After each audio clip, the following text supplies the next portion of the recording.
क्या फर्क पड़ता है फिर?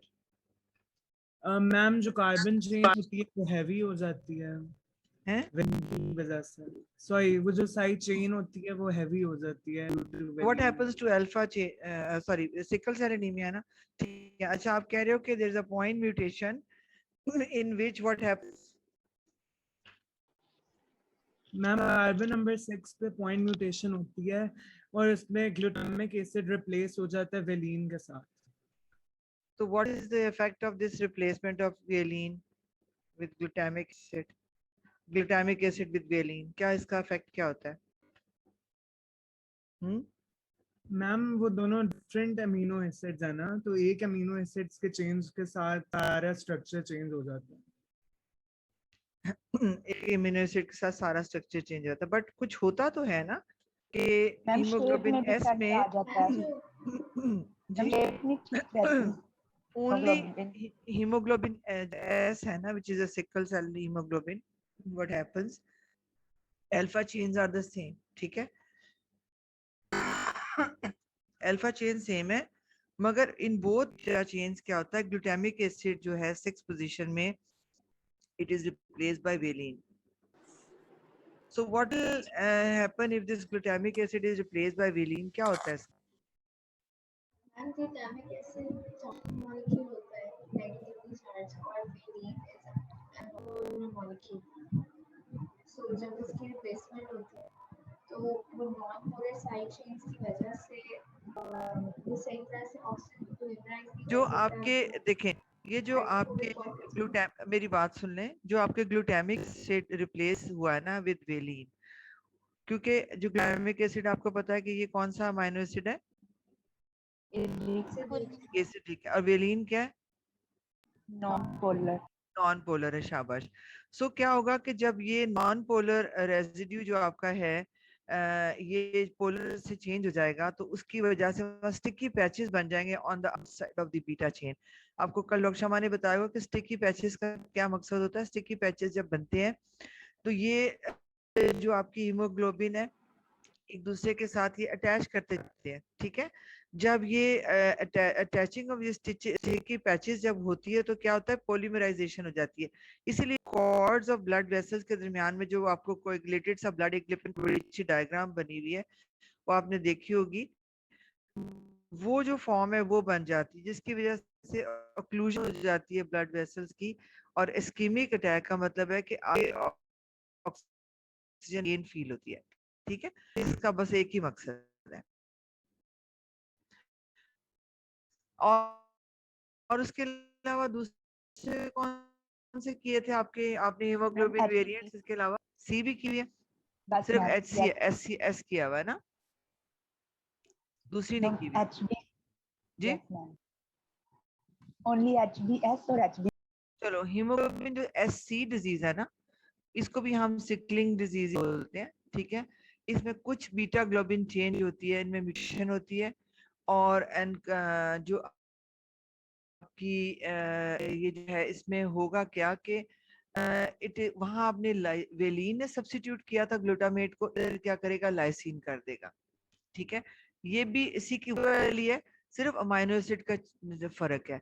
जिस तरह से हीमोग्लोबिन उसके ऊपर था ना आपके 6th position of the gluten chain of the hemoglobin, there was a replacement of glutamate with valine. In this case, अगर वेलिन की बजाय लाइसिन में आके लग जाएगा तो that disease will be called as hemoglobin C disease, ठीक है। लेकिन ये इतनी सीवियर नहीं होती जितनी आपकी हीमोग्लोबिन S होती है। और एक और वेरिएंट है जिसमें आपकी हीमोग्लोबिन S और C दोनों हैं, ठीक। इसका मतलब क्या है कि कुछ हीमोग्लोबिन की बीटा ग्लोबिन चेन्स पे हमारे पास म्यूटेशन हो गई है, they could carry the mutation of S and some of the chains will carry the mutation of C. यानी कि कुछ के ऊपर 6th पोजीशन पे we will be having valine instead of glutamate, और कुछ के ऊपर we will be having lysine instead of glutamate. Is that clear? समझ आ गई बेटा बात की या नहीं आई है? जी, तहजीब अली, अपने आप को अनम्यूट करें and tell me what I have told you. If somebody is not going to answer me, I'm going to mark that student absent and I will give the absent to IT department and they will mark the absent. Tazib, are you there in the class or you just have logged in and left the class? I don't want to answer Tazib, but you have to reply me. Are you there in the class or not? Tazib, unmute yourself.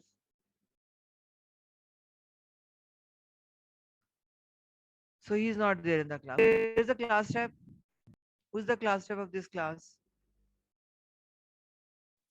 Yes, ma'am. Class rep is not there as well. No, ma'am, I'm here. What's your name, beta? Hermione Jazz. You are the girls rep, okay? And where is the boys rep? Who is the boys rep? कौन है बेटा? Boys rep कौन है? Herman, write down the names of the students who are not answering, and I'm not concerned about the answering. I want everybody to be in the class. So this is the first student, Okay. Tazib Ali, okay? Yes, ma'am. Faz Ashraf, are you there? G? Faz Ashraf, Arshad, are you? Faiza Arshad, are you there in the class? Yes, ma'am. Present. All right, Faiza. Okay, Faiza, what did I tell? अभी मैंने क्या बताया बेटा कि the biochemical defect in hemoglobin C disease only. ऐसा आपको पता है? कल आपने पढ़ ली थी. जी C में क्या है? Ma'am, hemoglobin C is also like a sickling disease because in hemoglobin C, glutamate is replaced by lysine. Shabash, at the sixth position, and alpha chains remain the same. Shabash. Okay, thank you, Faiza. And Mudassir, are you there in the class? Mudassir Habib? Mudassir Habib, are you there in the class? Yes, ma'am, I'm here. मैं अभी आया. Okay, तो all right. Okay, that doesn't मैंने matter. सुना कोई नहीं था. बात नहीं. Late आ गए, that's fine. अच्छा, मुझे बताइएगा कि HBS में क्या डिफेक्ट होता है बायोकेमिकल? मैं आपसे कल वाला पूछ लेती हूँ, आज का नहीं पूछती बिकॉज आपने ज्वाइन अभी किया है.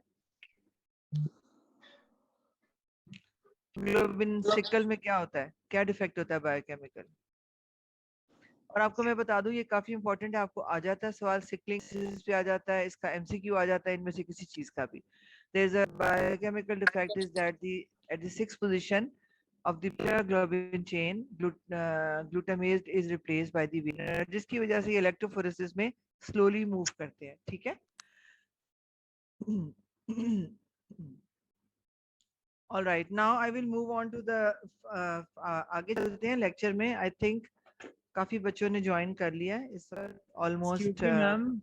मैम जी आप बेटा. काइंडली प्रीवियस लेक्चर का ब्रीफ रिव्यू भी दे देंगी साथ साथ if it's possible. Previous lecture में आप लोगों ने क्या पढ़ा था? मैम हीमोग्लोबिन ही पढ़ा था. हीमोग्लोबिन पढ़ा था. हीमोग्लोबिन का क्या रिव्यू चाहिए मुझे? आपको क्या नहीं समझ आई थी? जी, उसका स्ट्रक्चर पढ़ा था. चलें, स्ट्रक्चर आप मुझे थोड़ा सा बताएं, क्या नहीं समझ आया था आपके लेक्चर में? बताइए, वहीं से शुरू करेंगे ना. What do you want exactly to know? Ma'am मतलब जो है ये कि एक हीम पोर्शन होता है, ग्लोबिन पोर्शन होता है, और मैम ये कि हीम में एक प्रोटोपोर्फिरिन 9 होती है और साथ में फेरस आयन होता है जो Fe+2 का. तो मैम ये नहीं पता कि उसके साथ जो ऑक्सीजन की अटैचमेंट होती है वो कहाँ पे होती है, और मैम जो हिस्टिडीन ग्रुप की कहाँ पे होती है, मैम ये नहीं पता. आपने लेक्चर को पढ़ा नहीं था कल जाके? मैम हमारी असाइनमेंट्स भी मिली हुई थी और मैम ऊपर से ब्लॉक एग्जाम्स भी आ रहे हैं, तो मैम वो ही तैयार कर रहे हैं आजकल, ये नहीं हो रहा. ओके. हीम प्रोटीन जो आपकी आपको हीम प्रोटीन्स का पता है कौन कौन सी होती हैं? Different types of haem protein. Haemoglobin हो गई है, और cytochrome P450, cytochrome C, catalase, peroxidase, haemoglobin and myoglobin. ठीक है, आपकी सारी हीम प्रोटीन्स हैं. और इनमें क्या होता है कि myoglobin is a tertiary structure only because one जो आपकी चेन है it is folded upon itself, and haemoglobin is a quarter structure because why it has got why it is a quaternary structure it has got four Four. chains, two alpha and two Four beta chains. beta ठीक है? And chains. these chains are the globin chains, alpha globin and beta globin chains. Okay, and the rest of the part is heme, which is the iron containing part. So what is the function of hemoglobin? Transports oxygen. Ji, It transports oxygen. shabash. And what are the different types of hemoglobin? We have different types of hemoglobin. Hemoglobin A, which has got two alpha and two beta chains. Hemoglobin F, which has got two alpha and two gamma chains.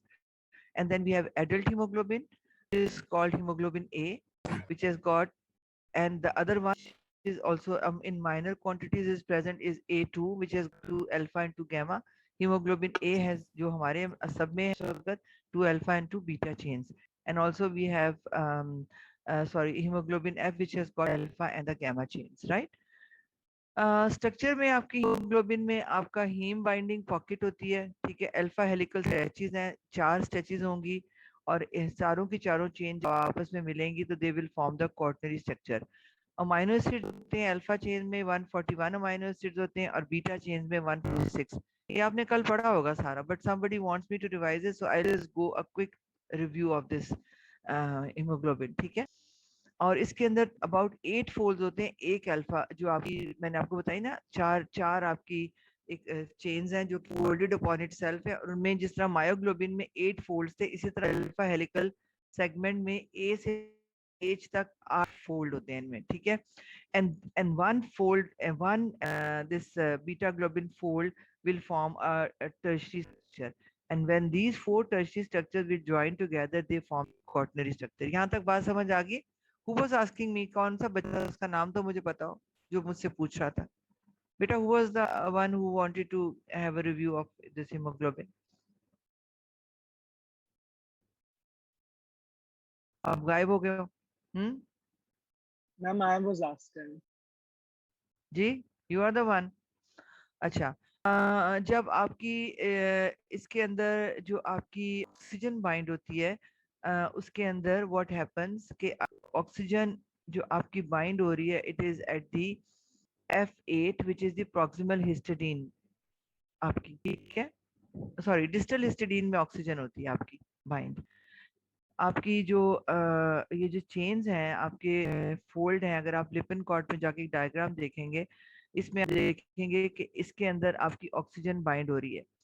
Oxygen is binding to the distal histidine molecule which is at the level of E7, और directly नहीं bound होती बल्कि एक छोटा सा उसके साथ पहले जैसे डॉक्टर शमा ने कल आपको बताया होगा रिलैक्स एंड टी बताई है ना उन्होंने सारी कल, तो थोड़ी सी स्ट्रक्चरल चेंज होती है because of not directly binding of this distal histidine E7। जो आपके फोल्ड बने हुए हैं ना आपके, मैंने आपको बताया फ्रॉम A to H, उन A to H फोल्ड में E7 पे आपकी ऑक्सीजन लगती है और F8 पे आके आपकी haem in the folds. Is that clear now? Yes, ma'am, thank you so much. हाँ, आप उसको देख लीजिएगा डायग्राम में, आप जब खोलेंगे ना तो आप देखेंगे एक प्रॉक्सिमल हिस्टिडीन और डिस्टल हिस्टिडीन है। जो आपकी प्रॉक्सिमल हिस्टिडीन है बेटा, वहां पर आपकी हीम लगेगी which is at F8, and distal histidine पे आपकी ऑक्सीजन लगती है which is at the E7, यानी कि E फोल्ड के अंदर, और एक आपके F फोल्ड में लगेगी। यानी मींस के वन जो स्ट्रक्चर था आपका from A to H fold है, उसके अंदर आपकी उधर आपकी जो है ये सारी की सारी हीमोग्लोबिन की भी ऑक्सीजन की भी अटैचमेंट होनी है और आपकी किसकी होनी है? हीम की भी होनी है, ठीक है? So now we move on to the topic for today, and that is the hemoglobin derivatives, ठीक है? या हीमोग्लोबिनोपैथीज आएंगी जिसमें आपको पता है ना, hemoglobinopathies are 2 types of hemoglobinopathies. कौन कौन सी होती हैं? Qualitative and quantitative. What is the difference between the qualitative and quantitative hemoglobinopathy? ये आपको कभी कभार सवाल आ जाता है। मैम क्वालिटेटिव में हमारे पास जो अमाइनो एसिड है ना उनमें डिफेक्ट आते हैं। शाबाश। एंड क्वांटिटेटिव क्या होता है? और क्वांटिटेटिव में क्या होता है? हमारे पास इनसफिशिएंट चेंज होती हैं चेंज होती है, शाबाश, बिल्कुल। क्वालिटेटिव में we have a defect in the amino acid जिस तरह म्यूटेशंस हुई हैं, और क्वांटिटेटिव में we have the deletion of the chain, ठीक है? I we don't want to go into detail of other जो आपकी थी developmental and all those. ठीक है, binding भी आप कर चुके हैं सारी. Now we will move on to hemoglobinopathies. You want to share the screen or that's okay? You don't want it?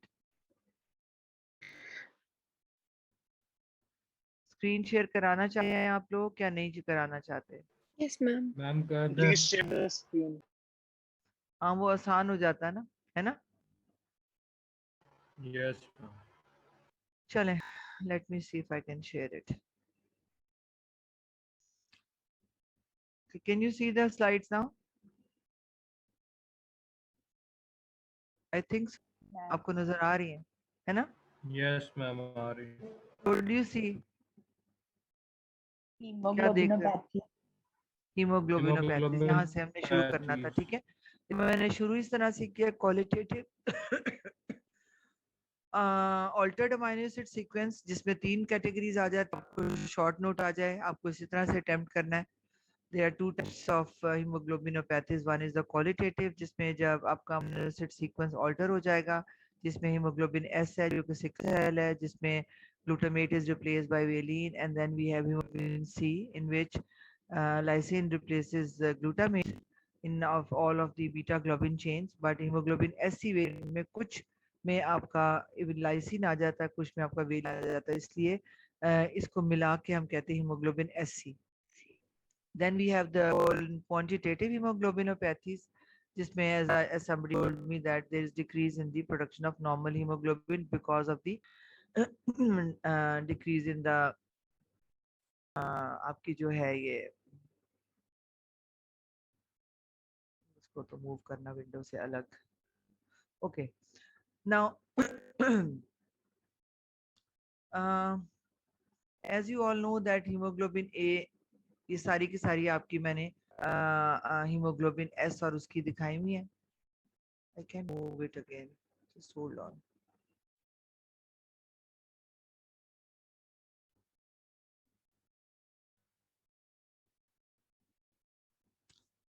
आपको नजर आ रही है स्क्रीन?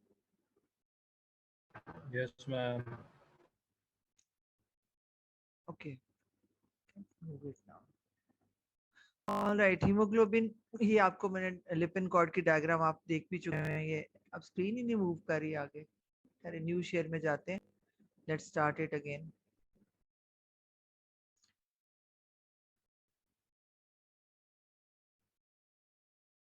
ठीक है, sickle cell you have done it. ठीक है, ये सारी आपने की है, ये वही उसी की डिटेल है जो आप कल कर चुके हैं. there's a point mutation. Point mutation का मतलब है कि single amino acid has been replaced, and in this case you can see I've given the examples of this. This diagram is very well there in the Lippincott as well. वहाँ से आप पढ़ सकते हैं. What happens due to this, because glutamate is negatively charged and it migrates, but when it is replaced by the non-polar amino acid, the migration will be only very slowly towards the anodes. ठीक है, so this is the phenomenon of sickling. Yes, you gave it is again from Lippincott. You can आप वहाँ से सीख सकते हैं, मैंने आपको explain भी कर दिया. ठीक, sometime as they have told you that when there is iron is present in the middle of this tetrapyrrole ring, and when heme जब के अंदर iron होती है, that heme gets attached to the globin chain that forms hemoglobin, and the iron in this heme is always in the ferrous form. When this iron from the ferrous form is oxidized to ferric form, so they form a compound which is called as methemoglobin. ठीक है, and that methemoglobin is not is able to carry the oxygen. ठीक है, and sometime there is carboxyhemoglobin binding of carbon monoxide to the heme iron, and sometimes we have sulfur is also get attached to. ठीक है, जब आपकी haemoglobin के अंदर जो iron है फेरिक से Fe2 से फेरिक फॉर्म में चेंज हो जाती है, तो वो कम बन जाती है methemoglobin, which is also called as the chocolate kind of a brownish blue सा coloration. hemoglobin normally red color की होती है, so this is also called the chocolate cyanosis. And they sometime the skin and the membrane, they also appear to be brown colored. because of the presence of this oxidized iron in middle of the heme molecule. Is that clear? कभी कभी मेथियोग्लोबिनीमियास पे भी question आ जाता है. So this is the form of heme in which iron in his has been replaced from the ferrous Fe2 to the oxidized form which is Fe3. ठीक है? Ma'am ma'am ये कैसे रिप्लेस हो जाता है फेरस से फेरिक में? बेटा ऑक्सीडेशन हो जाती है ना. There are oxidation reactions going on in the body and sometimes free oxygen radicals जो होते हैं they can also change this iron into the ferric form. ठीक है? So Okay, there are ma'am. certain biochemical effects. It is too early to go into details in the first year, but आपने बस यही याद रखना है कि they change their different kind of oxidation reactive species as well, in which और ये आपके जो oxidation reduction reactions हैं उनमें ये change कर देती है. They accept this another electron and it is changed into the oxidized form which is ferric form. ठीक है? So what are the symptoms at this level? They are the degree of आपको obviously oxygen नहीं सही होगी, आपकी haem नहीं आई और उसके अंदर then it won't be carrying the oxygen to the properly and because ये oxygen carry नहीं करती है. सॉरी.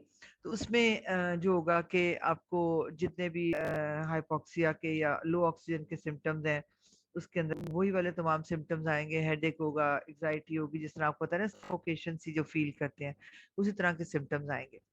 और आपने इसको दोबारा आप ट्रीटमेंट विद करते हैं मिथिलीन ब्लू के साथ. उसमें आप क्या करते हैं कि आप वो देते हैं तो दोबारा ये अपनी रिड्यूस फॉर्म में जाती है जो कि इसकी Fe2 फॉर्म है. ठीक है? ये बात समझ आ गई आपको? जी बेटा. मैम डाइसिप्निया मैम क्या है? मैंने सुना था कि स्वेयर केस में इसमें कोमा भी हो जाता है और डेथ भी नहीं हो बेटा, जाती है. ऑक्सीजन मिलेगी नहीं ना. जब आपको बॉडी को ऑक्सीजन ही मिलेगी तो इंसान ने जिंदा तो नहीं रहना ना. बिकॉज हीमोग्लोबिन का काम ही क्या है कि it carries oxygen to different parts of the जो आपकी है ये क्या है बॉडी को लेके जाती है. ठीक है? तो जब ऑक्सीजन नहीं मिलेगी तो क्या होगा बताइए? क्या होता है ऑक्सीजन नहीं मिलती जब ऑक्सीजन नहीं मिलती तो सफोकेशन होती है, आपको बॉडी के नॉर्मल ब्रेन हो जाती है, आपको पता है सब चीजों को. ठीक है? हाइपोक्सिया. हाइपोक्सिया वगैरह हो जाता है सर. जी. और ये जो ऑक्सीडाइज जो आपकी फेरस जो हीम है ना ये क्रूशल है बॉडी के लिए क्योंकि जब जो आपकी ये है ना सॉरी ये जो आपकी है एक मिनट मेरा एक जस्ट अ मिनट.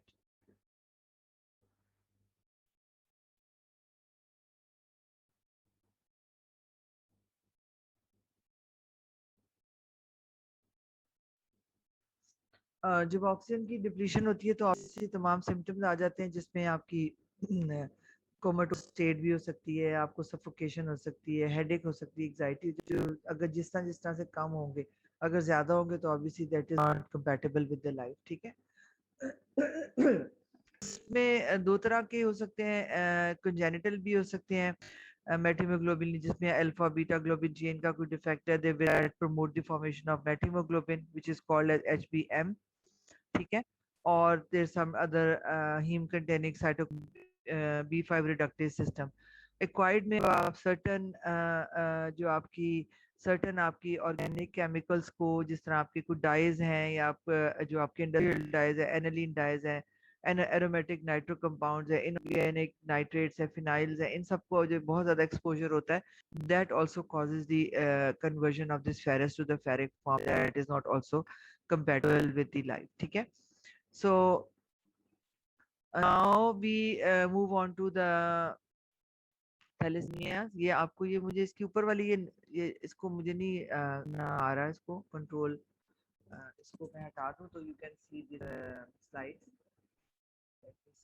चले हम इसको छोटा ले लेते हैं। थैलेसीमिया जो है this is the quantitative, qualitative defects की समझ आ गई, मेथिमोग्लोबिनीमियास की भी आ गई है। जहाँ आपको याद रखना है उसमें चॉकलेट साइनोसिस है और जो आपकी ferrous form it is or oxidized to the ferric form due to certain chemical processes in the body, or sometime it is acquired congenital defect जहाँ पे आपकी hemoglobin alpha or the beta globulins are designed in such way that they cannot have this some of the जो defects हैं जिसकी वजह से ये आपकी acquired sorry congenital form में भी आप hemoglobinemias मिलते हैं, some acquired also in which a certain exposure to certain chemicals can also lead to this acquired methemoglobinemia. Now we move on to thalassemia. ठीक है, thalassemias आपको as you all know that alpha and 2 beta globin chains are there. So what happens जब आपकी alpha और beta globin chain होंगी, क्या होती है? The growth is always क्या होता है? Alpha and beta chain are coordinated. ठीक है, what do you mean by the coordination? What is coordination? Like equal amounts of both chains are produced. बिल्कुल शाबाश, there is alpha chain is always coordinated with the formation of beta chain, यानी कि 2 alpha and 2 beta, जिस तरह मैंने आपको पहले बताई थी adult haemoglobin has got 2 alpha and 2 beta chain. इनकी आपने वो तो देख ली होगी ना जब आपकी डेवलपमेंटल ग्रोथ में एप्सिलॉन और जो बाकी जो चेन्स थी जीटा चेन्स और फिर आपकी alpha chain then hemoglobin F का बना and then after birth hemoglobin F is replaced by adult hemoglobin in which the gamma chain is replaced by the beta chain. ऐसे ही है ना, आपने पढ़ा है ना सारा, ये पहले पढ़ा ही होगा। Yes. Okay, now we move on to this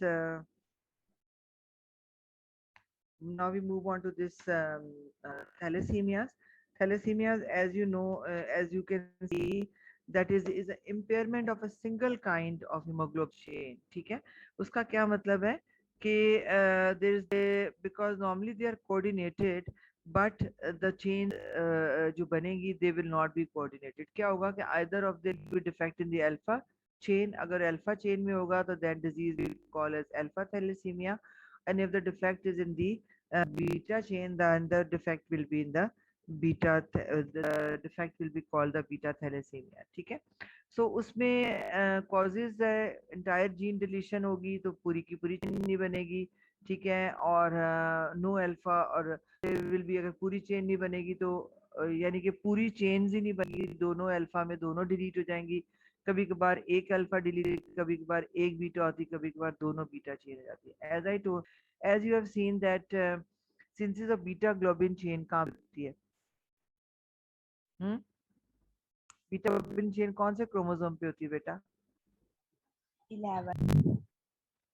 और अल्फा की 16 पे होती है। ठीक है, so in beta thalassemia what will be defect, अगर आप ये देख सकते हैं, ये भी लिपिनकॉर्ड में बहुत अच्छी आपकी डायग्राम दी हुई है, वहां से मैंने ली हुई है। So you can see this two both normal beta chains, right, जिसमें दोनों बीटा चेन है, and if the one of the beta chain is deleted, this is called the beta thalassemia minor. ठीक है, और the both the beta chains are deleted, what will the disease is called the beta thalassemia major, which is also called as the Cooley's anemia. ठीक है, ये भी आपको कभी कभार आ जाता है, it's very important in this aspect, ये it is a important question. So what happens in the beta thalassemia? ये बेसिकली ये डिजीज है, it is a disease the infancy और द अर्ली चाइल्डहुड। जब तक आपकी बॉडी में हीमोग्लोबिन एफ रहती है अबाउट 4 वीक्स, जो है कब कब आती है हीमोग्लोबिन एफ, कब आती है आपकी? It is replace by haemoglobin adult, कौन सी ईयर ऑफ लाइफ में आती है?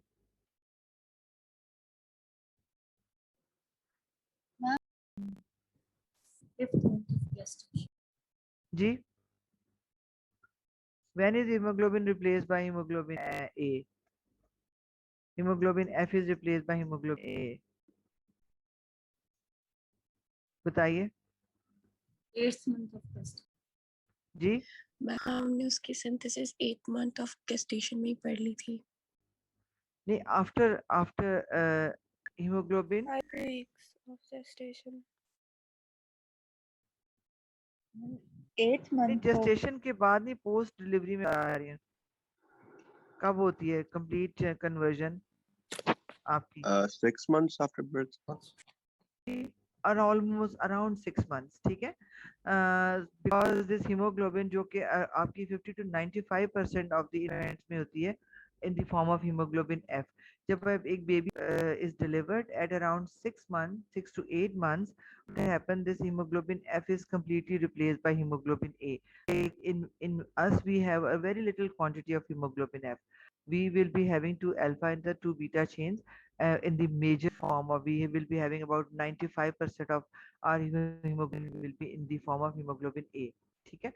So at this stage what happens, this hemoglobin, so अगर आपको बताऊं कि थैलेसीमिया मेजर को आप डिटेक्ट ही नहीं कर सकते around 1 year before, almost around 1 year of life, ठीक है। उससे पहले इसको सिम्टम्स ही नहीं आते हैं।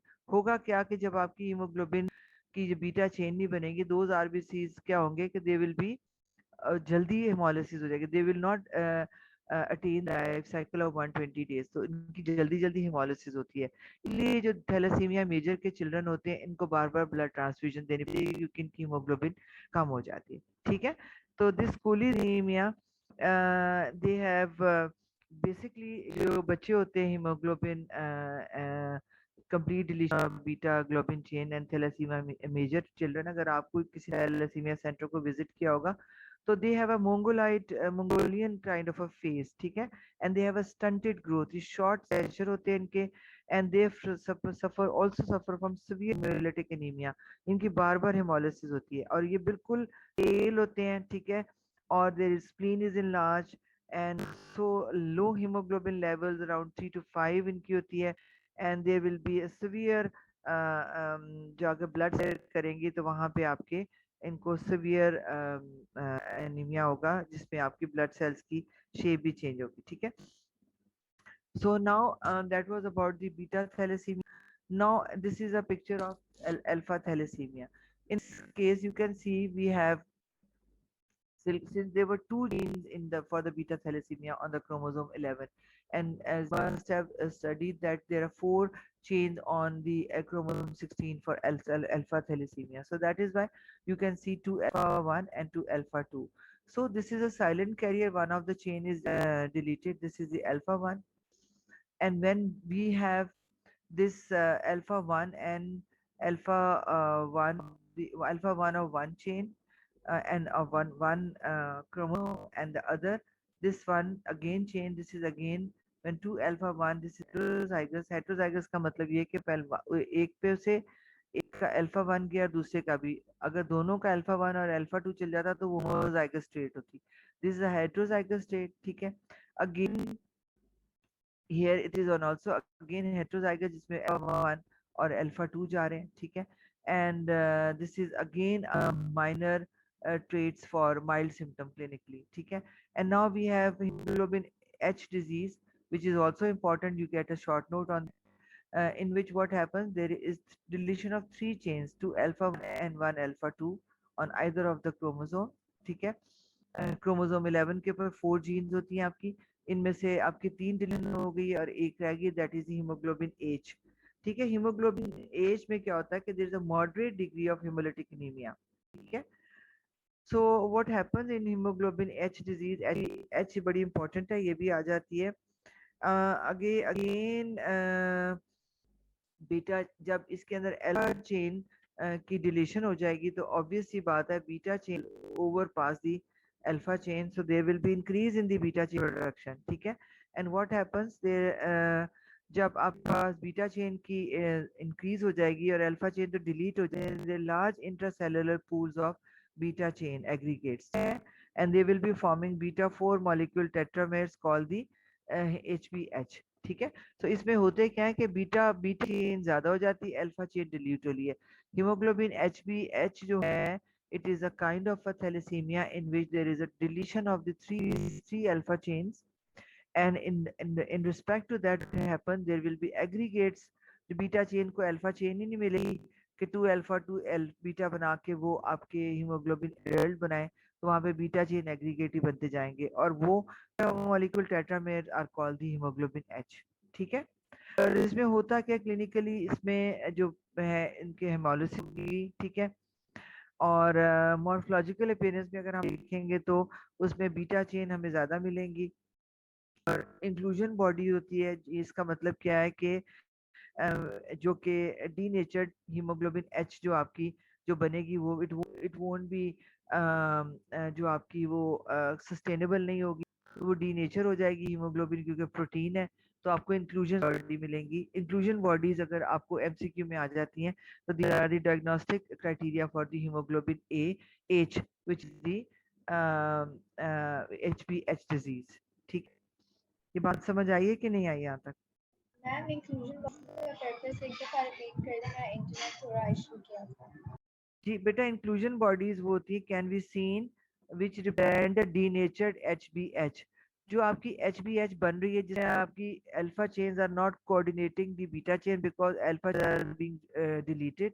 ठीक है, उसमें एक ही आपकी अल्फा चेन नहीं है, तो आपको पता था 2 अल्फा एंड 2 बीटा बन के एडल्ट। तो क्या होगा, जब अल्फा चेन ही नहीं होंगी तो बीटा चेन उसको सब बना के आपकी एडल्ट हीमोग्लोबिन नहीं बनेगी। तो जब एडल्ट हीमोग्लोबिन नहीं बनेगी तो आपकी जो ये जो आपकी इस डिजीज को जिसमें डिलीशन ऑफ अल्फा चेन और एग्रीगेशन ऑफ बीटा चेन, इसको हम एच बोलते हैं। जब ये एच हीमोग्लोबिन बन रही होगी ये डीनेचर हो जाएगी। ठीक, यानी कि ये सस्टेनेबल विद लाइफ नहीं है।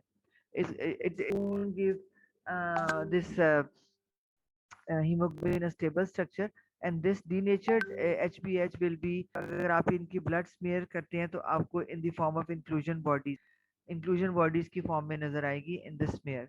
so that is the diagnostic sign of HbH disease. ठीक है, so now move on to the last part which is the hemoglobin BART, which is also called the hydros fetalis. ठीक है, hydros fetalis क्या होता है कि जो इन जो आपके ये जो आपकी है स्टिल बॉर्न बर्थ होती हैं, इसमें ये जो कंपैटिबल ही नहीं होगी आपकी, because since you all know that जो आपकी जो फीटल हीमोग्लोबिन है this is from the haemoglobin उसमें जो आपकी हीमोग्लोबिन अल्फा जो चेन्स हैं ये आपको इन यूट्रो भी चाहिए होती है। ठीक है, और अल्फा चेन किससे बनती है, बीटा से बनती है या एप्सिलॉन से बनती है? How the alpha chain is form?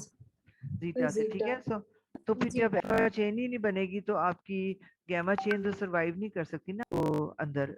You need to have even for the hemoglobin F you need to have 2 alpha and 2 gamma chains, so there will be no alpha chain, so that hemoglobin is also not forming। जब hemoglobin ही नहीं बनेगी तो baby will not be able to carry oxygen even from the placenta, भी आपको oxygen इसी के through आनी है ना। ठीक है, तो वो फिर आपकी प्लेसेंटल ब्लड वेसल्स के थ्रू तो आती है, लेकिन हीमोग्लोबिन का भी तो फंक्शन है उसके अंदर, बेबी के अंदर भी। So that is why we fetal hemoglobin as well. So this hemoglobin, if there is a chain that is not compatible with the life of the fetus, and the baby will be born, and that baby is will be a stillbirth. ठीक है, so there is a defect resulting in excess of the gamma chain. Again, जब alpha chain नहीं होगी gamma chain बनेंगी, gamma chain का टेट्रामेर होगा के अंदर, और that is again not compatible, and that will not result in the formation of normal hemoglobin, and that is also not compatible with the life, and the baby will be born in that condition in which there is a stillbirth because of the absence of these alpha chain, which is called as hemoglobin, which is hemoglobin bar.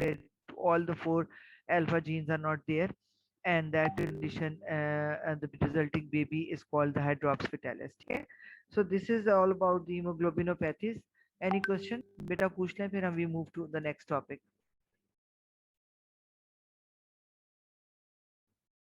Miss, what पूछना is dyspnea? Ji What is dyspnea? बेटा मुझे आपकी आवाज नहीं आ रही। Ma'am, what is dyspnea? What? Dyspnea, like what is dyspnea? I don't get you बेटा, अपना mic Dyspnea, ma'am. Ji I don't बेटा अपना मैम वो बाकी डिसिप्निया का पूछ रही है, dyspnea. dyspnea is the condition where there is low oxygen and difficulty in breathing, dyspnea, ठीक है।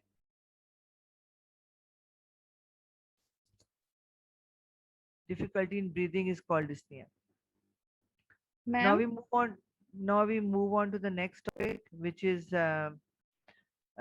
जी बेटा बताइए। मैम अल्फा थैलेसीमिया के अंदर एक चेन की एक पार्ट में जो है डिफेक्ट होता है, तो यहाँ पे जो डायग्राम बना हुआ है सेलिएंट कैरियर के नीचे वाला हेट्रोजाइगस, उसके अंदर अल्फा और बीटा दोनों चेन्स के अंदर एब्सेंट है, ऐसा क्यों है? कितनी कितनी जीन्स होती हैं on the chromosome 16? There 4 genes, right? So homozygous तो वो होगा जब आपकी एक ही चेन के चले जाएंगे। हेट्रो का मतलब है कि ये डिफरेंट जीन्स जा रही हैं आपकी, एक जीन पे से दोनों आपके अल्फा के लोकाई गए हैं और दूसरे के ऊपर से दूसरे के चले गए।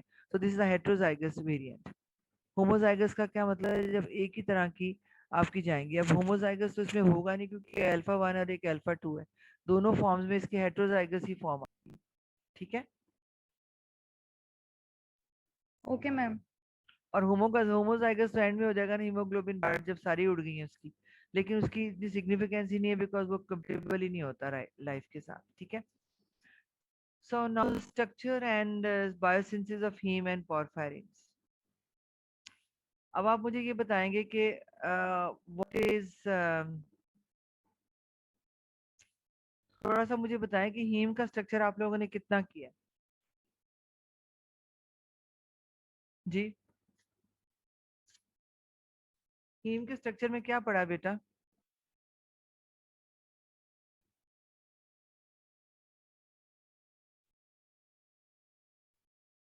क्या पढ़ा हीम के स्ट्रक्चर में? मिस ये कि 4 पोर्फायर रिंग्स होती हैं और ये कि वो नाइट्रोजन के साथ का बॉन्ड बना होता है बेटा और फिर ऑक्सीजन के साथ भी हीम के बॉन्ड। स्ट्रक्चर में तो ये नहीं आता। This is haemoglobin. Pyrrole rings है वो। हाँ, 4 Porphyrin rings टेट्रापायरोल होती रिंग्स होती हैं। हैं, ठीक है। 4 टेट्रापायरोल रिंग्स होती हैं, दिस इज ट्रू, ठीक है ना। 4 टेट्रापायरोल रिंग्स होती हैं। सो अब चूंकि आपको पता है कि हीम और पोरफायरिन्स जो हैं दे आर इंटरलिंक्ड, ठीक है। अगर तो उनके अंदर आपके पोरफायरिन्स के बन जाती है completely, then iron comes in the middle, that structure becomes heme. Last step of the porphyrin synthesis where, जहाँ तक उसमें आयरन नहीं आता, दैट पोरफायरिन जब आयरन आ जाता है तो दैट बिकम्स हीम, ठीक है। So we have to by the end of this session we will, आपको पता होना चाहिए कि what is the difference relationship between the porphyrin and heme, and what are the rate limiting steps in this synthesis of heme and how this heme synthesis is regulated, ठीक है। सबसे पहले हम करेंगे पोरफायरिन, जिस तरह आपने मुझे बताया कि these are the 4 tetrapyrrole rings, ठीक है। this is one of the pyrrole rings। इनमें आप क्या देख रहे हैं?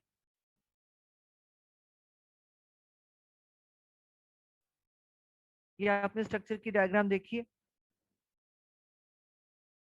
पहले आपने ये डायग्राम देखी है इसकी कि नहीं? No ma'am. No, ma'am. नहीं देखी होगी, हो ही सकता। No, ma'am. चलें, अब ये 4 जो अब आपकी ये, इसको गौर से देखें, हम आहिस्ता आहिस्ता पढ़ेंगे ताकि आपको समझ आ जाए। ये पायरोल रिंग है, ठीक है। इस पायरोल रिंग्स को हम 1 2 3 1 2 एंड 4 कहते हैं। You can see 1 2 3 and 4। Is that clear to everybody? 1 2 3 and 4, these are the 4 pyrrole rings, ठीक है। ये समझ आ गई यहाँ पे? Yes, Yes, ma'am. ma'am. Okay. अब क्या होता है कि इनको हम सिमेट्रिकल और एसिमेट्रिकल अरेंजमेंट में करते हैं। What is a symmetrical and asymmetrical arrangement? This is the 1 2 3 4 5 6 7 8, this is the symmetrical arrangement. जैसे कि आपकी काउंटिंग इन अ गो जा रही है सिमेट्री में, 1 के बाद 2 आ रहा है, फिर 3 आ रहा है, फिर 4 आ रहा है, फिर 5 6 7 and 8। This is the symmetrical arrangement and these are the methylene bridges, ठीक है। these 4 pylon rings are joined together with the help of a methylene bridge। अगर हम ये डायग्राम देखते हैं यहाँ पे ये methylene bridges आपके बने हुए हैं, इसके अंदर भी हैं, लेकिन these pylon rings are joined together with the methylene। there are 4 methylene bridges, alpha, beta, gamma and delta methylene bridges. ये बात, इसका बेसिक स्ट्रक्चर याद रखें। अब मैंने बताया था this is symmetrical arrangement and this is the asymmetry. What is symmetry? 1 2 3 4 5 6 7 8, this is the symmetry, ठीक है। But if this arrangement comes into, बजाय हमने,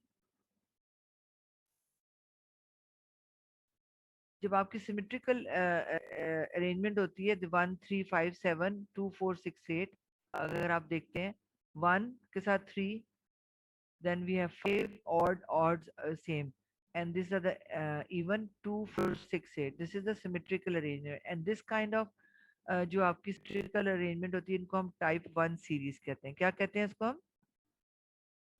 What do you say the symmetrical arrangement? Type Type 1 1 One series. series. series. Type 1 One मैं series. इसलिए याद करा रही हूँ क्योंकि दिस इज इम्पोर्टेंट। जब आपकी symmetrical arrangement asymmetry में चेंज हो जाएगी तो क्या होता है? This is called the type 3 series, and this type 3 series is important in humans, ठीक है। ये भी आपका एमसीक्यू है। So what happens in this, maybe I have another diagram, no I will explain you here. 1 3 5 7 8, 1 3 5 7, this is the symmetrical arrangement. If this arrangement is changed to 1 3 5 8, that means that instead of this 7, 7 goes here and 8 comes here. Okay? So that will be asymmetrical. What will के odd आपके symmetry में नहीं होगा, even भी symmetry आ जाएगी। अगर asymmetrical करेंगे तो 1 3 5 8 आ जाएगा, तो that won't be the symmetry। ऐसा ही है ना। अगर even में करेंगे 2 और 6 7 आ जाएगा, इसको हम उल्टा कर देंगे ना, या फोर्थ वाले टेट्रापायरोलिन। So this is will be the asymmetrical arrangement, and this asymmetrical जो porphyr जो आपकी series है, it is important in the human, it is a predominant in biological system, ठीक है। नॉर्मली क्या होता है कि आपकी जो सब्स्टिट्यूशंस लगी हैं, या सब्स्टिट्यूशंस की जो मैं बात कर रही हूँ, होता क्या है कि जो पॉर्फायरिन्स हैं आपकी, इनके ऊपर अगर आप देख रहे हैं पॉर्फायरिन के अंदर, तो इनके अंदर आपकी जो नॉर्मली ग्रुप्स अटैच्ड होते हैं वो आपके कौन कौन से ग्रुप्स हैं। आप देख सकते हैं कि जो आपके usually this propionyl propional sorry group है, this is the chemical formula for this group, this is the acetyl group, this is the methyl group, and this is the phenyl group। what happens कि ये तमाम groups आपके लगे हुए हैं, और कैसे लगे हुए हैं मैं आगे आगे डिटेल इनकी आएगी। बस आपने याद रखना है कि ये जो आपके नॉर्मली ये जो यहाँ सब्स्टिट्यूशंस है ना, यहाँ पे आपके पास ग्रुप्स लगे होंगे, यहाँ पे एक होगा, जहाँ दूसरा होगा, यहाँ पे हो सकता है आपके पास नॉर्मली यहाँ पे सिर्फ प्रोपेनाइल आ जाए, यहाँ पे इसमें मिथाइल आ जाए। जी बेटा। मैम ये जो 1 2 4 5 रिंग है, इसमें नाइट्रोजन पे एक डबल बॉन्ड और आएगा, क्योंकि नाइट्रोजन के 2 बॉन्ड्स बन रहे हैं, टोटल 3 तो बाकी जी सब में पूरे हैं। जब क्या कह डबल रहे हो आप? बॉन्ड एक और आएगा मैम, इसमें एक डबल बॉन्ड मिसिंग है 1 2 में नाइट्रोजन के साथ, मतलब बाकी तीनों हैं, फिर बेटा उधर सिमेट्रिकल उन्होंने होगा अभी ना। इसलिए लगाना है, उन्होंने अंदर आयरन भी तो लगानी है ना अभी, ठीक है। Iron has to come in the okay, middle, फिर क्योंकि थर्ड आयरन आएगी उसके तो साथ ये हीम बनेगा। बनेगा। अभी तो इट्स जर्नल स्ट्रक्चर, ये पहले जी मैम, पॉर्फायरिन है। बाकी नाइट्रोजन भी आयरन के साथ बनाएंगे फिर। जी जी, ये जब आयरन इनके साथ आएगा तो इनकी सारी वैलेंसीज भी हो जाएंगी, ठीक है। ये ब्रेक डाउन ओके करेगा मैम, ना इधर आके, इनके साथ अटैच करेगा, ओके ओके, थैंक ठीक यू। है। अभी इसको देखते चलें, आपको ये सारा बड़े आराम से समझ आएगा। बस आपने याद रखना है कि जो यूजुअल सब्स्टिट्यूशन है ना, इधर जो ग्रुप दिए होंगे वो प्रोपाइनॉल हो सकता है, एसिटाइल हो सकता है, methyl. I would like everybody to write these formulas in on your papers so that it is easier for you to understand जब हम इनके ऊपर जाएंगे कैसे ये चेंज होते हैं, ठीक है। कैसे ये 1 सीरीज और 3 में कैसे जाएगी, और कैसे आपके आगे वो सारा प्रोफाइल्स बनती हैं। Write down these formulas on paper. I will also share the slides as well, but it's very थोड़ा ट्रिकी है याद इसको मेमोराइज करना, ठीक है। सो नाउ व्हाट हैपेंस, अब आपने सबने लिख लिए, इनको आप एब्रीविएशन में लिख लिए बेशक। ये जो आपके हैं ना जो प्रोपाइनॉल है, और पी लिख लें, इसको ए लिख लें, इसको एम लिख लें, इसको वी लिख लें। तो व्हाट हैपेंस कि जो आपके यूरोफेरिन 1 है, ये क्या है अभी हम बनेंगे, ठीक है, बनाएंगे इनको सब। तो इसको जब हम बनाएंगे तो we will see that how these groups are change into that means uroporphyrin got acetyl and propenyl, acetyl propenyl acetyl propenyl acetyl. So this is, you can see the symmetrical series, यानी कि जो 1 पे लगा वो 2 पे लगा है. 1 3 5 7 are the same, 2 और 6 8 are the same. Do you understand that? ये जो आपकी पायरोल रिंग थी ना, यहाँ पे 1 पे ग्रुप लगा होगा, that could be either acetyl, that could be propenyl, again acetyl propenyl acetyl propenyl acetyl propenyl. That is the one series in this case. ये जो मैंने आपको बताई ना, acetyl propenyl acetyl propenyl acetyl propenyl, so they are all the symmetrical. means कि जो 1 पे लगी थी वो 3 पे भी लगी हुई है, 5 पे भी, 7 पे. acetyl acetyl acetyl acetyl. Then we have 2 propenyl, 4 propenyl, 6 propenyl and 8 propenyl. I hope you're getting this point. समझ आ रही है बात की कि नहीं आ रही? Yes, ma'am. Yes, ma'am. So now that was a symmetrical series. Type 1 जिसमें तमाम चीजें सिमेट्री में है. मैंने आपको बताया था टाइप 3 सीरीज में क्या होगा, asymmetry हो जाएगी. So asymmetry will be only on the fourth tetrapyrrole ring. So in this case अगर आप देखते हैं यूरोपोर्फिरिन 3 में भी हमारे पास एसिटाइल प्रोपेनाइल ग्रुप्स ही लगे हुए हैं, but on the fourth there is asymmetrical, that comes under the type 3 series which is biologically important. यानी कि जब आप हम बनाएंगे पोर्फिरिन तो फर्स्ट आपकी यूरोपोर्फिरिन 3, ठीक है ना, because that is important biologically.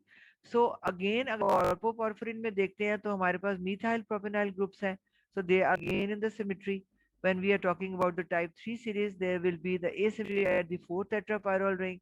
So that is the biologically active porphyrin again.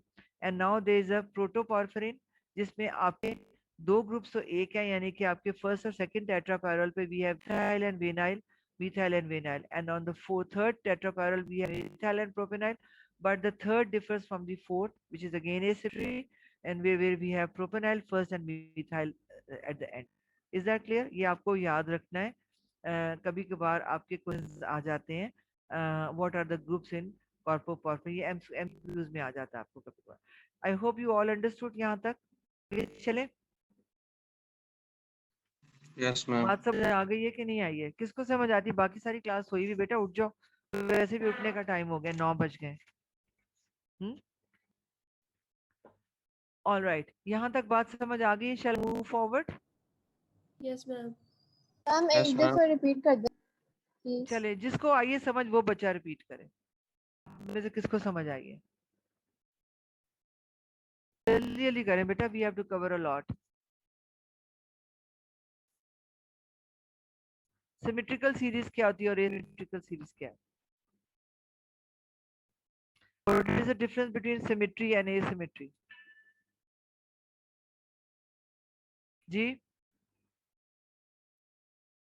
anybody, any student, is written. यहाँ देखें, इधर से पढ़ के ही बता दें. मैम क्या अगर लिखा हुआ है? 1357 अगर हो तो सिमेट्रिकल होता है, और अगर बेटा 1358 हो 1357 और 12468, यानी कि 1 2 3 4 5 6 7 8 इन सीक्वेंस जा रहे हैं ना टेट्राहेड्रल्स के रिंग का.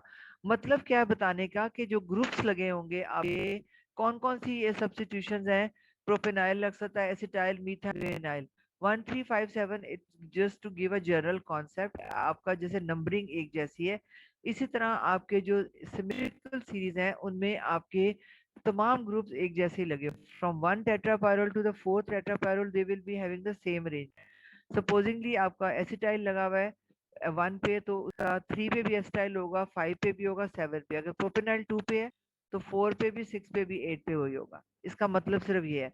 तो सीरीज जो 3 सीरीज है जिसमें एसिमेट्रिकल अरेंजमेंट है, this is the biologically active. जब आपकी पोर्फिरिन बनेगी तो सबसे पहले आपका यूरोपोर्फिरिन 3 बनेगा, फिर कॉर्पोपोर्फिरिन 3 बनेगा, एंड फिर प्रोटोपोर्फिरिन 3 बनेगा.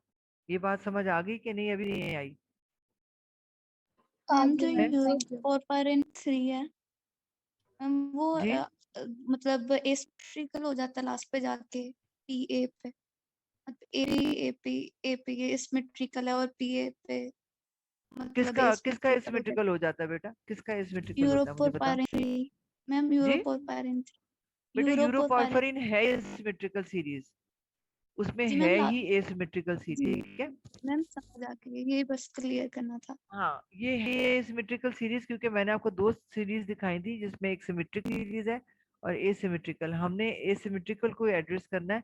because this is important for the biological system, and that means that these are the asymmetrical series which are forming the protoporphyrins. ठीक है, and these जी मैम, अगर porphyrins, जी जी बेटा, मैम, अगर एक भी पोरफायरिन रिंग पे एसिमेट्रिकल होगा तो हम एज इट इज पूरी को कंसीडर करेंगे एसिमेट्रिकल, मतलब इस क्लास पे जाके हो रहा है ना, मतलब 1357 पे होगा, 1357 पे होगा, बिल्कुल अगर बिल्कुल, ये मतलब लास्ट पे कॉर्पोपॉर्फिरिन में ये 57 फर्क पे आ रहा है, डिफरेंस आ रहा है और 2 4 बिल्कुल 6 8 में कॉर्पोपॉर्फिरिन 6 8 पे आ रहा है, लास्ट और पे आ रहा है, तो प्रोटोपॉर्फिरिन पे डिफरेंस आ रहा है, जी जी दोनों उसके सेम है, पहले वाले 1 and 2 तो टेरापेरोल लास्ट पे सेम आ है, रहा है, लास्ट थर्ड ग्रुप और पे। फोर्थ आपस में ये सिमेट्री है, ठीक है।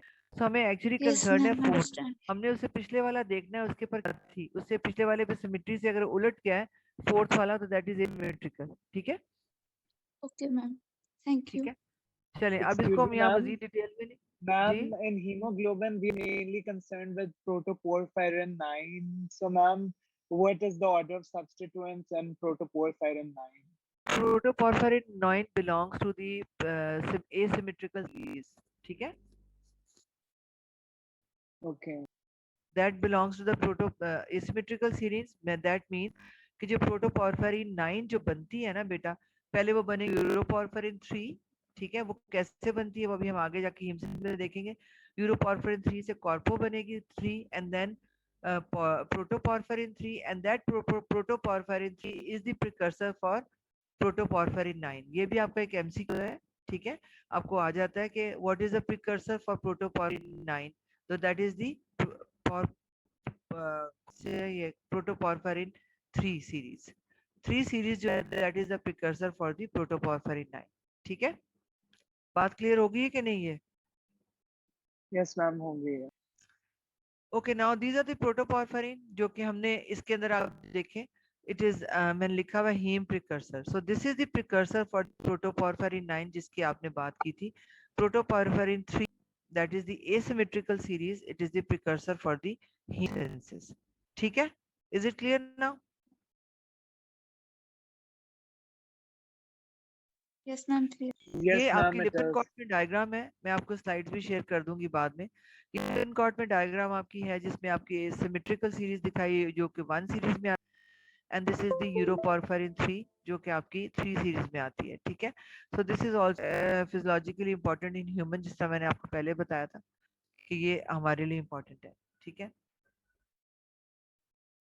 अब आपकी मैंने इसमें साइड चेन्स बता दी डिटेल के लिए कि यूरो के अंदर आपके पास ये क्यों इम्पोर्टेंट है साइड चेन्स को देखना और याद करना कि जब आप पॉर्फिरिन्स बनाएंगे इन्हीं साइड चेन्स में से आपकी चीजें कुछ रिमूव होंगी या कुछ ऐड होंगी, ठीक है। तो आपके अब आपने देखा है कि जब हमने ये बनाई थी, जब हम शुरू कर रहे हैं तो आप देख रहे हैं कि इसमें हमारे पास एसिटेट एंड प्रोपाइनाइल है, ठीक है, और फिर इसमें हमारे पास ये एसीटेट जो है ये मिथाइल में चेंज हो गया। आप देख रहे हैं ना, इनको इस डायग्राम को दिखाने का मकसद क्या है कि वो फिर जब मैं ग्रुप्स पे जाऊंगी आपको कंफ्यूजन ना हो।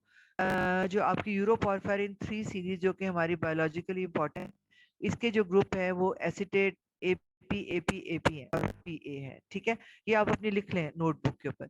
यूरोपॉर्फिरिन में है acetyl propenyl, acetyl propenyl, acetyl propenyl, acetyl propenyl, and then we have propenyl acetate. Now what happens in this acetyl propenyl, something goes with this acetyl and this acetyl is changes into methyl group, ठीक है, so propenyl remains same, so there is only change in the acetyl group which changes to methyl group। बात समझ आ रही है? वो क्या change है वो हमने देखनी है कि what happens to this that it changes to the methyl, either it is decarboxylated or it is oxidized or it is reduced, क्या होता है इसको कि ये change into the methyl group but the propenyl remain the same। तो जब आपका प्रोटोपॉर्फिरिन बनती है तो हम देखते हैं कि मिथाइल जो कि एसिटाइल से चेंज होकर मिथाइल बना था वो वैसा ही रहा, बल्कि जो प्रोपेनाइल था आपका वो चेंज हो गया into the vinyl group at the spiral rings, ठीक है। ये बात यहाँ तक समझ आएगी आपको? Are you getting this point और नॉट?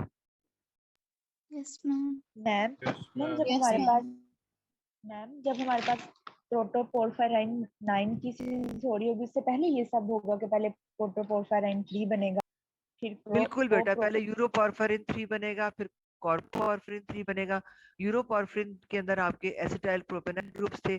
जब आपका कॉर्पोपॉर्फिन बनेगा ये एसिटाइल आपका मिथाइल से हो जाएगा। अब जब कॉर्पो आपका प्रोटोपॉर्फिन में बनेगा तो आपका जो प्रोपेनाइल है कुछ 2 पहले पायरोल्स में विनाइल में चेंज हो जाएगा। ठीक है, और ये किस तरह चेंज होना है ये इंपॉर्टेंट है बिकॉज यही आपका स्ट्रक्चर है। ये इसलिए मैंने आपको बताया कि दे हैव दिस एसिटाइट एंड प्रोपेनाइल के इनके फॉर्मूलाज मैंने आपको तभी कहा था देख लो। एंड कॉर्पो में आपके पास मिथाइल एंड प्रोपेनाइल ग्रुप है और प्रोटोपॉर्फिन है आपके पास मिथाइल एंड प्रोपेनाइल। ठीक है, so what happens, how these methyl and vinyl groups are produced by the decarboxylation of acetate and cyanide side chains.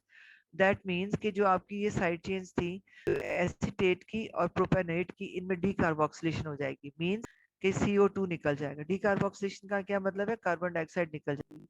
जब आपकी एसिटेट में से कार्बन डाइऑक्साइड निकलेगी तो आपका क्या बना, क्या बन जाता, हाँ एसिटेट क्या बनता है, आयन, एसिटेट आयन, मिथाइल बनेगा। ठीक है, एसिटेट में से निकलेगी तो CH3 रह जाएगा और जब यस प्रोपायोनियर से निकलेगा तो आपका विनाइल विनाइल बन जाएगा। ठीक है, अगर आपको मैं फॉर्मूला दिखाए थे ना मैंने आपको, देखिए this is the acetate and the propionate in both has got CO2 CO group with it. ठीक है, CO2 निकल जाएगा। So what will happen from, जब एसिटाइल में से कार्बन डाइऑक्साइड निकलेगी तो ये H इसके साथ आके क्या रहेगा, मिथाइल बन जाएगा CH3। और जब प्रोपेनॉल से निकलेगा तो ये क्या बन जाएगा, this is a vinyl group. ठीक है, आई होप कि सबको समझ आ गई होगी। आइए कि नहीं आता। Yes. So what will happen, कि the methyl and the vinyl groups are produced by the decarboxylation of the acetate and the propionate side chain. ठीक है, so only type 2 porphyrin which are the asymmetrical substitution, ठीक है, and they are physiologically active and they are precursor for the protoporphyrin 9 which is the precursor for heme synthesis and they all belong to the type 3 series. I hope यहाँ तक बात समझ आ गई है। Yes, ma'am. Now we move on to heme. ठीक है,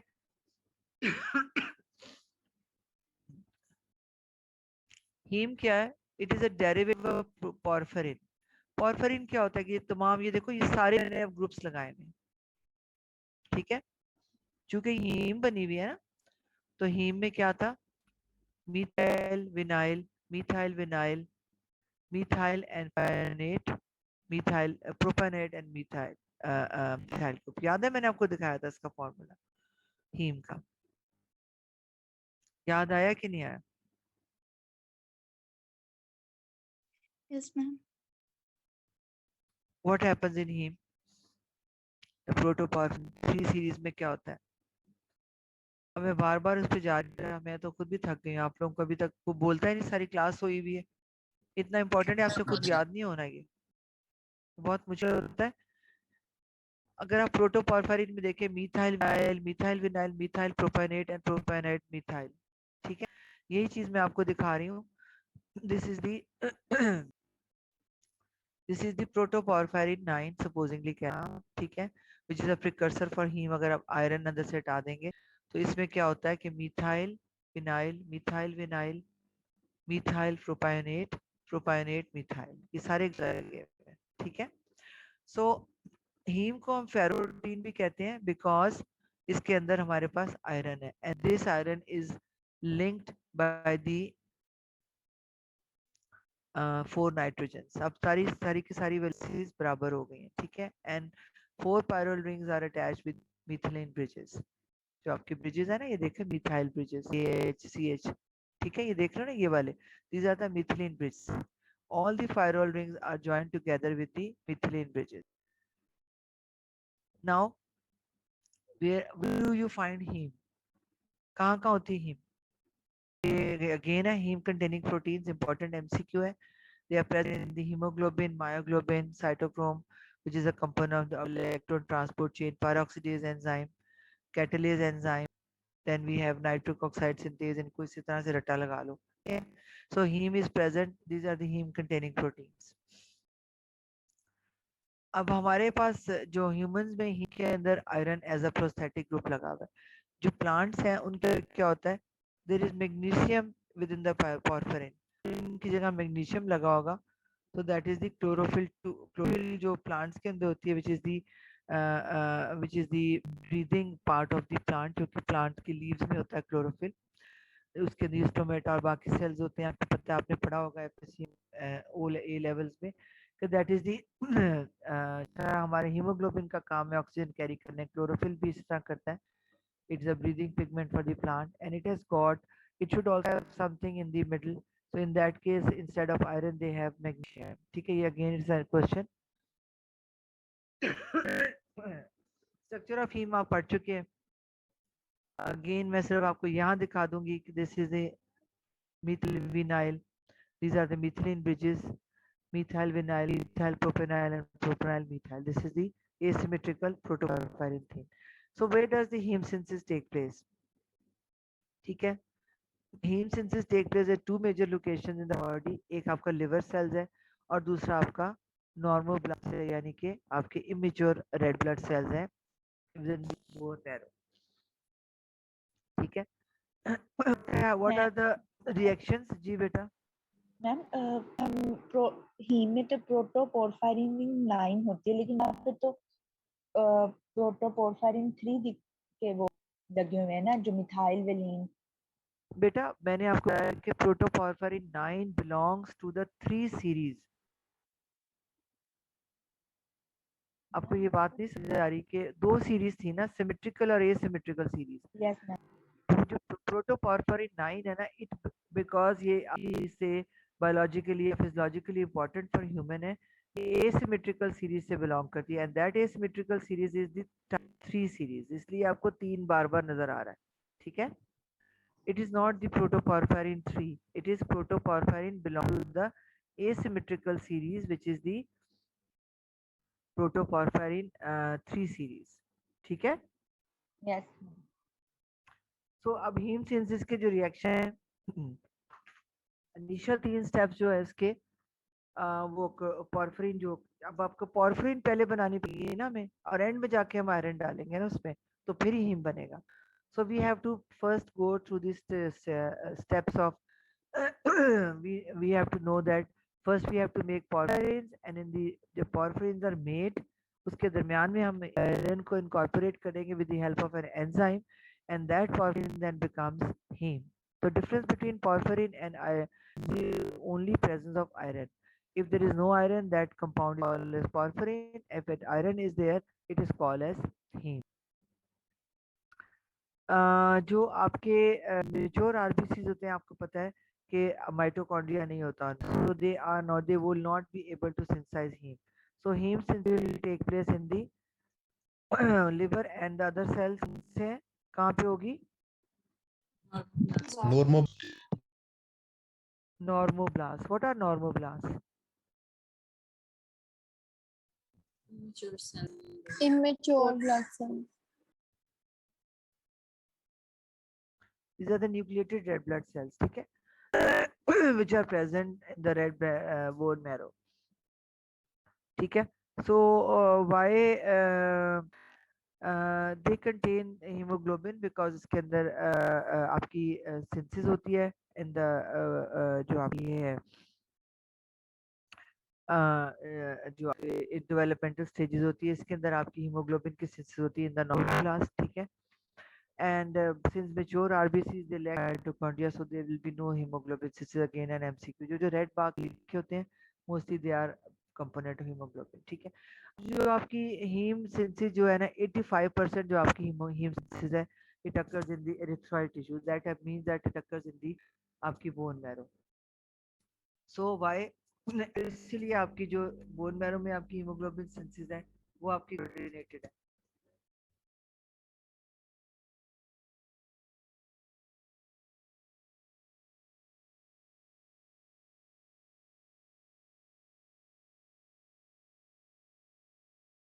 This heme synthesis is coordinated in the erythroid tissues. What does that mean? कि जितनी आपकी अल्फा ग्लोबिन चेन बनेगी उतनी आपकी बीटा ग्लोबिन चेन बनेगी, और आपकी ग्लोबिन पार्ट जो होगा इन कोऑर्डिनेशन हो विद द हीम सेंसेस, तो ताकि आपकी हीमोग्लोबिन बन सके। ये आपको पता है कि आपकी हीम और ग्लोबिन पार्ट कंबाइन होती है तो आपकी hemoglobin, so there will be coordination between the heme and the globin chain cell in the erythroid cell. Wherever जब liver में आपकी heme senses होती है, it actually they are not coordinated, ये डिमांड पे डिपेंड करती है आपकी बॉडी की हीम प्रोटीन्स की। ठीक है, मींस क्या है कि आपकी बॉडी के अंदर हीम प्रोटीन जो है सिर्फ आपकी हीमोग्लोबिन में, मायोग्लोबिन और हीमोग्लोबिन में हीम नहीं है, वहाँ मैं आपको डिफरेंट एंजाइम्स दिखाए थे, साइटोक्रोम आपको दिखाया था, ऑक्सीडेज दिखाया था, पर ऑक्सीडेज। अगर आपकी बॉडी के अंदर डिफरेंट बायोकेमिकल प्रोसेस चल रहे हैं और जहाँ आपके एंजाइम्स आपके यूज हो रहे हैं तो आपकी हीम की रिक्वायरमेंट बढ़ जाएगी। सो आपकी जो लिवर की सिंथेसिस है ये कांस्टेंट नहीं है, it is a variable and depends on the demand of the fluctuates on between the demand of the body and of the heme proteins. ठीक है, क्योंकि आपको पता है कि हीम सिर्फ जो आपके सिर्फ रेड ब्लड सेल्स हैं, they are only concern with the synthesis of haemoglobin.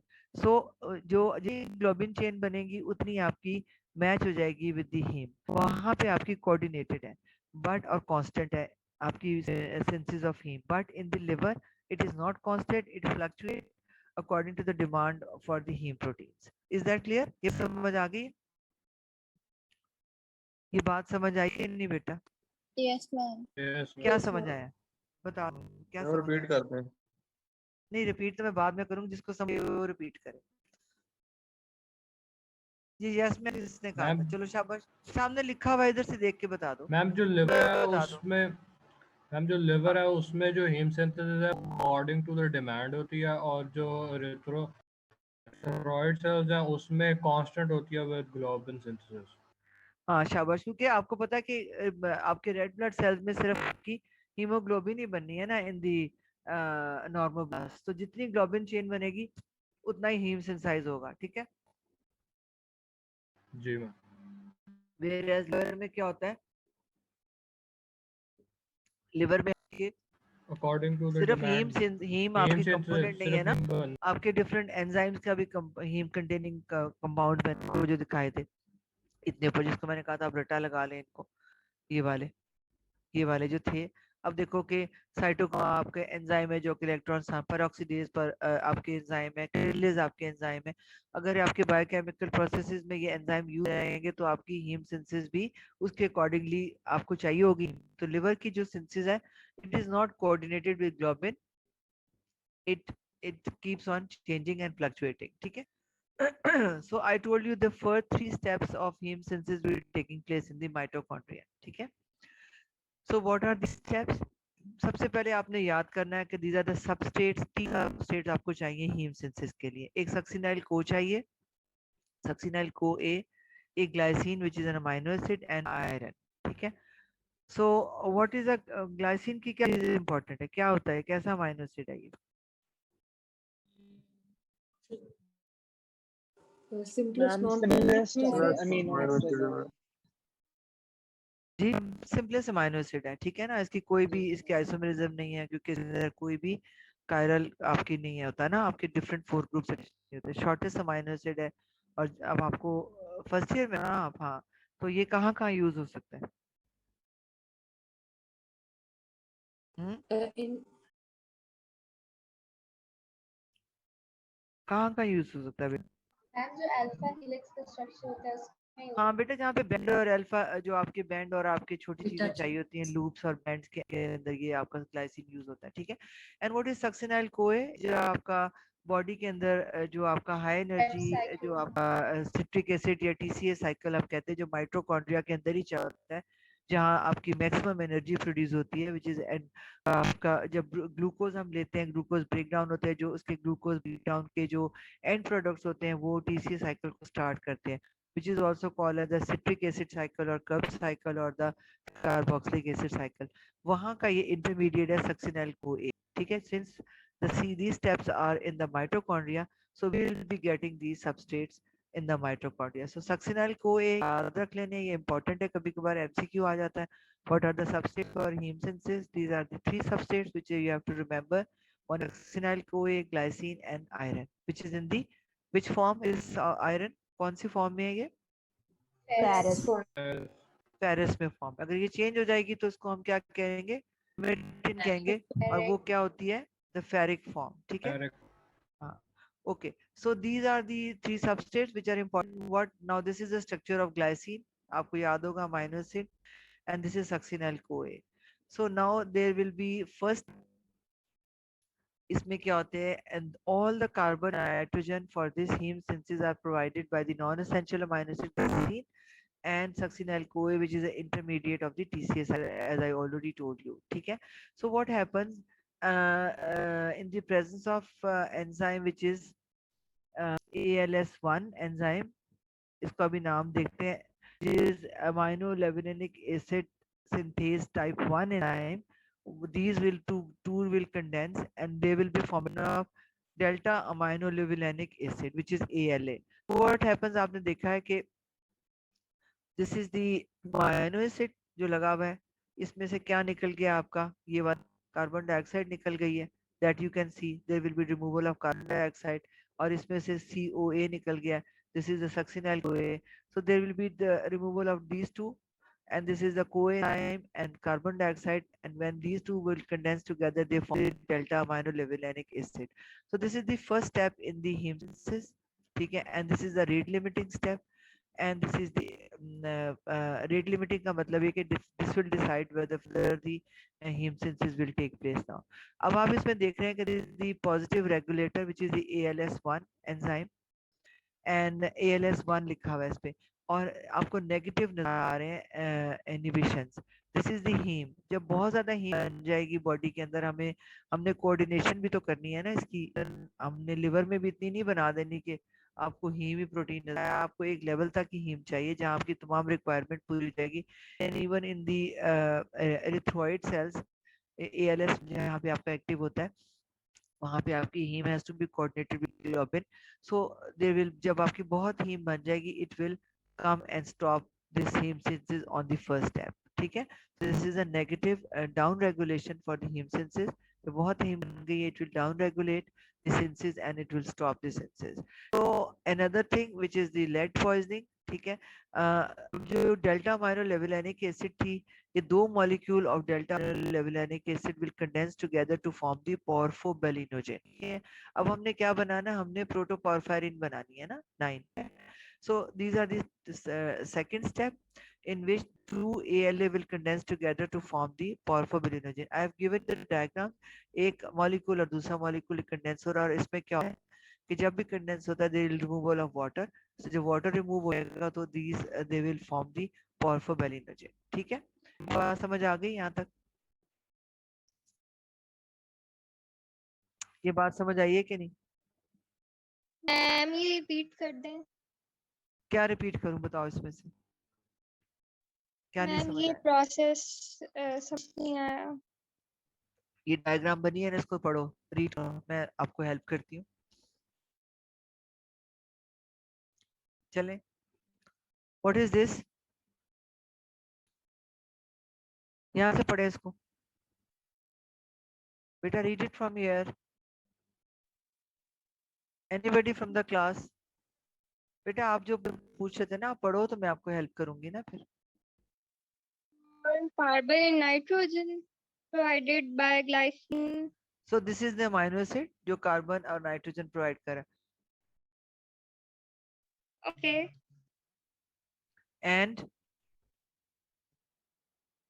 succinyl CoA, which is an intermediate of TCA cycle. ठीक है, ये दोनों कंडेंस करते हैं इन द प्रेजेंस ऑफ. कुछ रिएक्शन होगा तो एक एंजाइम भी चाहिए होगा. This is the ALS1 enzyme, amino levulinic acid synthase type 1, or we require a coenzyme which is PLP, which is the form of vitamin B6. आपने vitamins पढ़ लिए हुए? Which is coenzyme for vitamin B6. We require this coenzyme along with the enzyme, and this what happens? These do condense together and they form a delta amino levulinic acid, and in this process CoA and carbon dioxide is taken out, and we form delta amino levulinic acid, which is ALA. and when the two molecules of ALA, they will condense together in the presence of which is delta aminolevolanic acid enzyme dehydratase. ठीक है, this is a cytosolic enzyme, and this is they will form the porphobilinogen. Step 1 in mitochondria और step 2 में आके ये cytosolic हो गया है. ठीक है, so now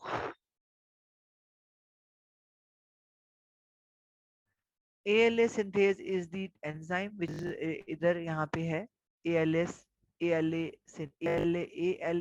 means ALA synthase enzyme. इसकी दो isoforms होती हैं. Isoform 1 is found in all tissues, यानी कि liver और जहाँ पे इसकी heme synthesis हो रही है वहाँ पे ALS1 होगा, और ALS2 is erythroid specific, यानी कि सिर्फ ALS2 पे होगा. ये erythroid specific होगा तो ये पहले से कोऑर्डिनेशन इनकी चेन्स की वहाँ बनती उतनी जितनी, तो इतना इफेक्ट नहीं होगा, डाउन रेगुलेट नहीं होगा. लेकिन ALS1 चूंकि डिफरेंट टिश्यूज में है और ये वेरिएबल है, इसकी सिंथेसिस हीम की in the tissues in the liver, and it is actually variable according to the demands, so that is why this ALS form is also has got this down regulation with the heme synthesis. ठीक है, जितनी हमें चाहिए होगी उतनी बने, बाकी वो उसको डाउन रेगुलेट कर देगा. ठीक है, समझ आ गई बात की कि नहीं? Yes, ma'am.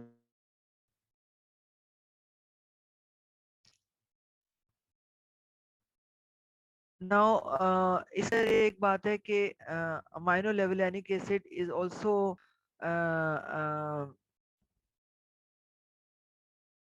जो है it also affects the जो आपकी हैं जो लेड है, लेड पॉइजनिंग क्योंकि इनहिबिट करती है इसको. तो जो आपका सेकंड स्टेप है, जो आपका सेकंड स्टेप है, ये देख रहे हैं ना, आपको इधर आके आपकी लेड को इनहिबिट करेगी. जब ये सेकंड स्टेप से ये आपकी porphobilinogen नहीं बनेगा तो ALA ही ज्यादा होगा ना, जो पीछे चीज होती है वो ज्यादा होती है. तो इस तरह से क्या होता है कि जो आपका हाई ALA कंटेंट बनेगा ड्यू टू लेड पॉइजनिंग, वो आपका न्यूरोलॉजिकल विच इज ऑल्सो आपकी नर्वस सिस्टम को अफेक्ट करता है. वो क्या करता है, बिकॉज ये न्यूरो ट्रांसमीटर जो गाबा है which is amino delta aminobutyric acid जो आपका है न्यूरो ट्रांसमीटर है, ये उसको जो आपके इस तरह के जो इसके इनहिबिट इफेक्ट्स होते हैं ना गाबा के, ठीक है, जितने भी स्ट्रेस और कंडीशन में आप देते हैं गाबा जो न्यूरो ट्रांसमीटर्स होते हैं, ये इसको इनहिबिट करने के लिए. तो इसके इफेक्ट इस तरह के हैं, सिमिलर है, न्यूरोटॉक्सिक है और न्यूरोलॉजिकल सिम्टम्स कर सकता है.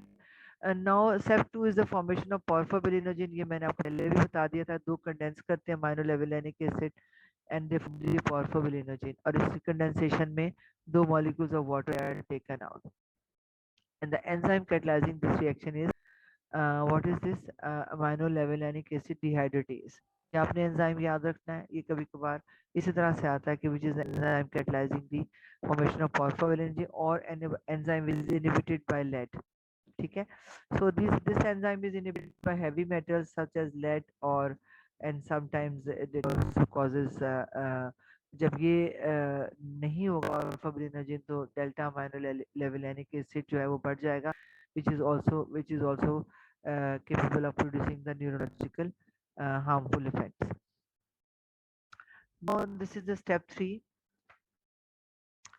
जब ये वो 4 porphobilinogen molecules आपके होंगे कंडेंस टुगेदर, ये जो आपने यहाँ पे बनाया था स्टेप 2 में porphobilinogen एक बनाया था, ये जब 4 के 4 कंडेंस होंगे, so they form this uroporphyrin 3.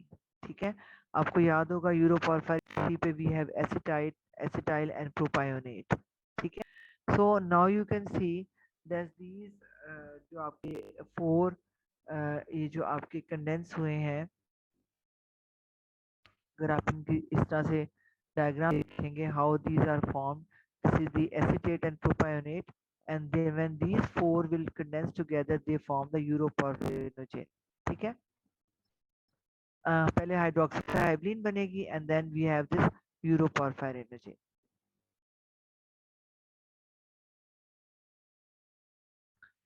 And from ma'am this जो आपकी लास्ट स्लाइड uroporphyrin थी मैम, जी जो बेटा 30 साइड, हाँ जी मैम। इसके अंदर ये जो CH2 और NH2 नीचे लगा हुआ है इसके कहाँ पे बेटा इसके अंदर? हाँ जी पॉर्फोबिलिनोजेन के यहाँ पर। तो मैम ये जो नीचे है पॉर्फोबिलिनोजेन के नीचे, ये मैम ये कहाँ चला जाएगा जी? क्योंकि जब ये कंडेंस करेंगे 4 मॉलिक्यूल्स तो फिर ये किधर चला जाएगा? ये किधर चला जाएगा? ये सब निकल जाते हैं बेटा। ये यहाँ से इसमें एक स्टेप मिसिंग है इस वक्त। जब हाइड्रोक्सीमिथिलीन बनती है ना, ये आपका आपका N है ना, N आके यहाँ पे तो लग रहा है ना इसके अंदर, देख रहे हो आप इसके अंदर? ये जो आप कह रहे हो ना लास्ट वाला, ये NH, ये सारे 4 आपके NH आपके ग्रुप से यहाँ पे आ रहे हैं। ये पॉर्फोब्रिनोजिन, जो पॉर्फोब्रिनोजिन बनेगी ना आपकी हाइड्रोक्सीमिथिलीन, तो वहां पे ये आपका ये निकल जाते हैं। इसमें से शायद एक स्टेप इसमें नहीं है, लेकिन आप लिपिन कॉर्ड में देख लीजिए वहां पे लगा हुआ है और उस तरह से ही है। ठीक है, शायद आगे एंड में होगा, मैंने रखा होगा जरूर कहीं पे। तो ये आपकी बनेगी दिस इज यूरोपॉर्फेरिन। आपको इतने ग्रुप्स याद करने की इतनी जरूरत नहीं, बस बेसिक आपको कॉन्सेप्ट याद रखना कि हाइड्रोक्सीमिथाइलिन से आपका यूरोपॉर्फेरिनोजिन, हाइड्रोक्सीमिथाइलिन पे आपकी चेन क्लोजर हो जाती है। ठीक है, यूरोपॉर्फेरिन। तो हाइड्रोक्सीमिथिलीन पे आपकी जब चेन क्लोजर हो जाएगा, रिंग क्लोजर और आइसोमराइजेशन हाइड्रोक्सीमिथिलीन के बाद आपकी रिंग क्लोजर होती है और आपका यूरोपॉर्फेरिनोजिन बन जाता है। ठीक, आपको ग्रुप सिर्फ फॉर्मूला नहीं याद रखें बेशक आप, लेकिन याद रखें कि एसीटेट प्रोपायोनिल है। फिर क्योंकि एसीटेट ने आपकी इथाइल में जाना और प्रोपायोनेट ने आपके विनाइल में जाना, दो आखिरी में जाके। लेकिन जो जो आपका फर्स्ट स्टेप है वो that is the formation of uroporphyrinogen which is formed when the four rings are together, और यहाँ पे आपकी आइसोमराइजेशन हो जाती है and there is formation of uroporphyrinogen 3। ठीक है, एंड नाउ दिस यूरोपॉर्फेरिन, यहाँ आपने एंजाइम याद रखने जब आपका एंजाइम याद रखने का तरीका है, जो आपकी प्रोडक्ट बन रही है, एक मिनट पहले स्टेप पे चले, जो आपकी प्रोडक्ट बन रही है उसी का एंजाइम होगा। सिंथेज है ना, जो चीज बनती है always catalysed by the enzyme synthase. ठीक है, अगर कार्बोक्सिलेज है तो रिमूवल होगा, हाइड्रेटेज है तो रिमूवल ऑफ वाटर होगा। ठीक है, तो इसमें आपकी यूरोपॉर्फेरिनोजिन सिंथेज बन रही है। Synthase is the enzyme and this is forming the uroporphyrinogen 3। Then step 4 है, and this uroporphyrinogen 3 is now decarboxylated. यहाँ से क्या होगा कि आपकी स्टेप में से आपकी कार्बन डाइऑक्साइड निकलती जाएगी and then you will form this coproporphyrin. कहाँ गया ये? स्टेप 4 है। हाँ, डीकार्बोक्सिलेटेड 4 कार्बन डाइऑक्साइड निकलेंगी तो आपकी कॉर्पोपॉर्फेरिनोजिन 3 बनेगी। So first we made europorphyrinogene, and after decarboxylation of europorphyrinogene, we are forming the corpoporphyrinogene 3. And this europorphyrinogene carboxylase will catalyze this enzyme, and this is formation of corpoporphyrinogene 3. And from this corpoporphyrinogene 3, we will be making the protoporphyrin 3. Again इसमें decarboxylation and oxidation दो reaction side by side चल रहे होते हैं। That means कि कुछ की decarboxylation हो गई है, जितनी बाकी कार्बन डाइऑक्साइड निकल गई, और कुछ ऑक्सीडेशन हो गई, carbon dioxide oxygen add up हो गई है। So these are the two reactions now at this stage going side by side, that is the decarboxylation and oxidation, and this will continue till we form again this protoporphyrin 9 is converted to protoporphyrinogen 9 is converted to protoporphyrin 9. So that is the steps at the fourth and the sixth, decarboxylation and oxidations are going side by side. पहले आपकी decarboxylation हो जाएगी और last वाले में आपकी oxidation होगी, ताकि आप ये protoporphyrinogen into changes into protoporphyrin 9. This protoporphyrin जो 9 आपका है, this is the actual precursor for the heme, and अभी तक ये प्रोटोपॉर्फायरिन ही है, पॉर्फायरिन ही है, because इनमें भी आयरन नहीं आई। ठीक है, so now what will happen in the last step, there will be introduction of iron as ferrous in the middle, and that is catalyzed enzyme ferrochelatase, which is an again mitochondrial enzyme. So these last two steps are going to be in the mitochondria again. ठीक है, so now this iron and this protoporphyrin 9 will be converted into heme which is again called as protoporphyrin 9. ठीक है, heme is also called as protoporphyrin 9, इसको हम ferroprotein भी बोलते हैं because of the presence of iron in it. So this is the quick review of the steps. अगर आप देखना चाहेंगे enzyme regulation of this heme synthesis. अगर आप देखते हैं कि this is the इसको मैं थोड़ा सा फिर छोटा करूं ताकि आपको मैम ये स्लाइड शेयर कर देंगे ना? जी जी, definitely I will say, because that will make your life easier, आपको Thank you बहुत so आसान much. हो जाएगा।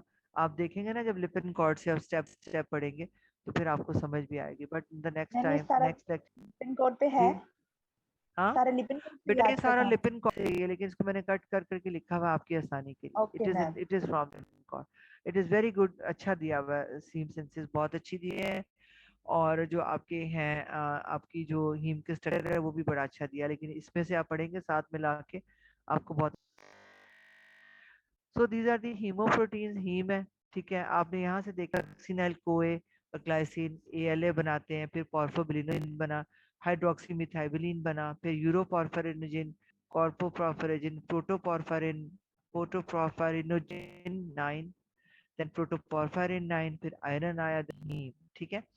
दो चीज आपने इंपॉर्टेंट याद रखनी है कि इनके एंजाइम्स याद कर लेने, और जहां तक आपकी 4 टेट्रापायरॉल रिंग नहीं बनती हैं, यानी कि जब तक आपकी रिंग क्लोजर नहीं होता, उससे पहले वाले ये वाला स्टेप भी इंपॉर्टेंट है, ये पॉर्फायरिया जब हम पढ़ेंगे उसके लिए इंपॉर्टेंट। बस अभी आपको ये याद रखना है कि रिंग क्लोजर और रिंग क्लोजर से पहले जो है आपकी जो पैथोलॉजिकल कंडीशंस हैं डिफरेंट होगी, ठीक है। मैम इसका जो क्वेश्चन आएगा वो इसी तरह से एज अ होल आएगा कि पूरा का पूरा सिंथेसिस बताएं, या कोई सिंथेसिस फ्लो ऑफ हीम आ चार्ट? सकता है, सिंथेसिस ऑफ हीम आ सकता है, steps of synthesis of heme आ सकता है, ये सारे आपको लिखने पड़ेंगे, ठीक है। इसलिए ये जो मैंने आपको चार्ट शो किया ना, ये बड़ा इंपॉर्टेंट है, क्या कभी कभार टाइम नहीं होता कि आप डिटेल लिखें, आप इसको इस तरह से भी लिख सकते हैं, लेकिन आपको आना चाहिए हीम सिंथेसिस के स्टेप जिस तरह मैंने आपको पहले बताया, ठीक है। उसके सबस्ट्रेट फॉर हीम सिंथेसिस आ सकते हैं, इसकी रेगुलेशन आ सकती है, ठीक है, ये बड़ी इंपॉर्टेंट है। तो अब आपको जो इसकी समरी मैम भी एक है इसमें बनाई हुई है, इसको पहले देख लें, फिर ये अभी 2-4 मिनट होंगे and we will do the questions, ठीक है। सो मेजर साइट्स कहाँ पे है? लिवर एंड बोन मैरो में है, मैच्योर आरबीसीज में नहीं बनती बिकॉज माइटोकॉन्ड्रिया नहीं होता। सबस्ट्रेट मैंने आपको बता दिए थे। First and the last 3 reactions take place in the mitochondria and the other reactions are in the cytosolic reaction. ये भी important है। Vitamin B6 which is required for the first step, deficiency will also lead to decrease in the synthesis of heme. So what is the regulation of heme synthesis? Heme synthesis का की regulatory enzyme है ALA synthase, जिसके 2 आइसोफॉर्म्स हैं, मैंने आपको पहले बताया था। एक ALS1 है जो कि हेपेटिक है, एंड ALS2 जो है आपका स्टेरॉइड में करता है, ठीक है। रेट लिमिटिंग स्टेप जो है वो इसका ALS1 कैटलाइज करता है फर्स्ट स्टेप। ये सारे इंपॉर्टेंट MCQs हैं, ठीक है। So what is the end product in ये रेगुलेशन हीम में आ जाता है। हेमिन क्या है? जो आपकी ALS सिंथेज जो है ना, it is also inhibited हेमेटिन।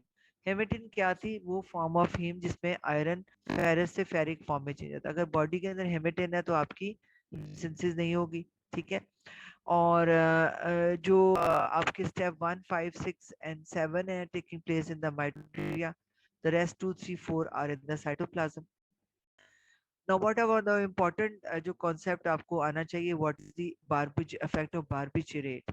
Barbiturate जो होती हैं ड्रग्स हैं जिनको मेटाबलाइज होने की या बॉडी से निकालने के लिए, डिटॉक्सिफाई करने के लिए बॉडी को, वी नीड टू हैव जो एंजाइम है वो है साइटोक्रोम P450। साइटोक्रोम P450 क्या है? हीम कंटेनिंग एंजाइम है। अगर हम ड्रग्स लेते हैं बार्बिचुरेट की, तो इनको बॉडी से डिटॉक्सिफाई करने के लिए या क्लियर ऑफ करने के लिए हमें एंजाइम की जरूरत होगी जो साइटोक्रोम P450 होगा, ठीक है। सो अगर हमारा साइटोक्रोम P450 ज्यादा यूज हो जाएगा तो हीम सिंथेसिस पे क्या होगा उसका?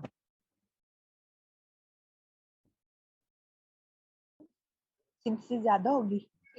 हाँ, वो इसको इनहेंस करेगा, ठीक है ना, क्योंकि हमें ज्यादा रिक्वायर्ड होगी। अगर हम बार्बिचुरेट्स लेंगे तो हमें हीम को सिंथेसिस को ज्यादा करना पड़ेगा ताकि हम P450 एंजाइम बना सके और वो क्लियर ऑफ कर सके, ठीक है ना। ये बात समझ आ गई?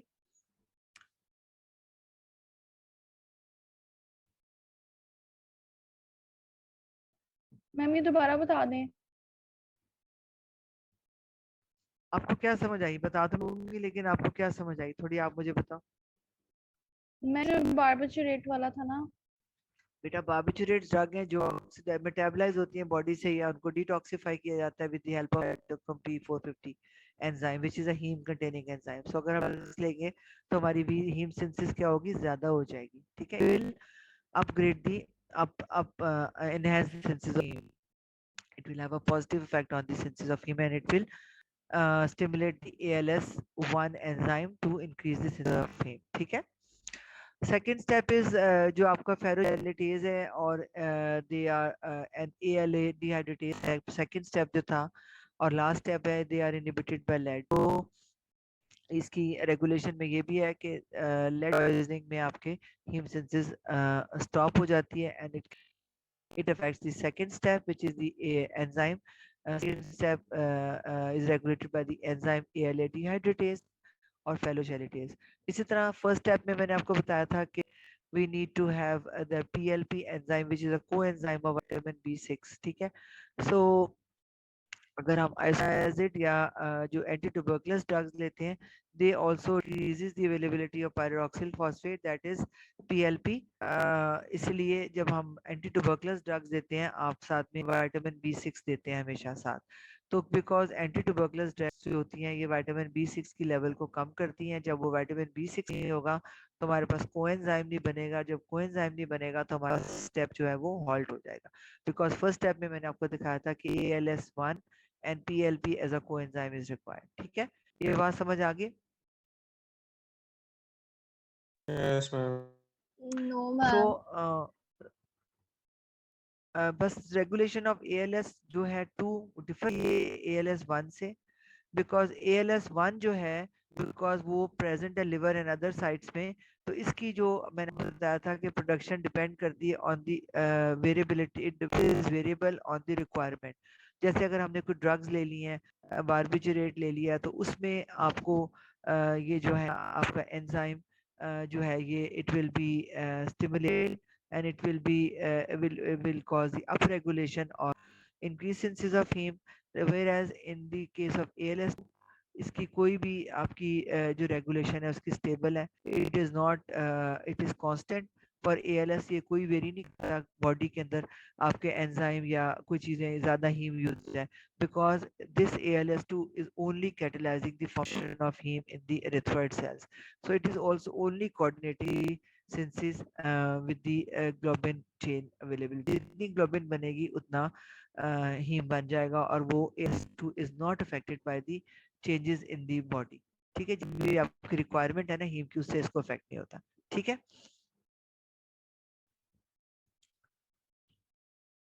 ऑब्वियसली बॉडी के अंदर सेलुलर आयरन और एरिथ्रोपोइटिन जो प्रोटीन है किडनी में बनती है, ये जरूर इफेक्ट करते हैं कि आयरन अगर आपको नहीं आएगा तो आपकी हीम नहीं बन सकेगी।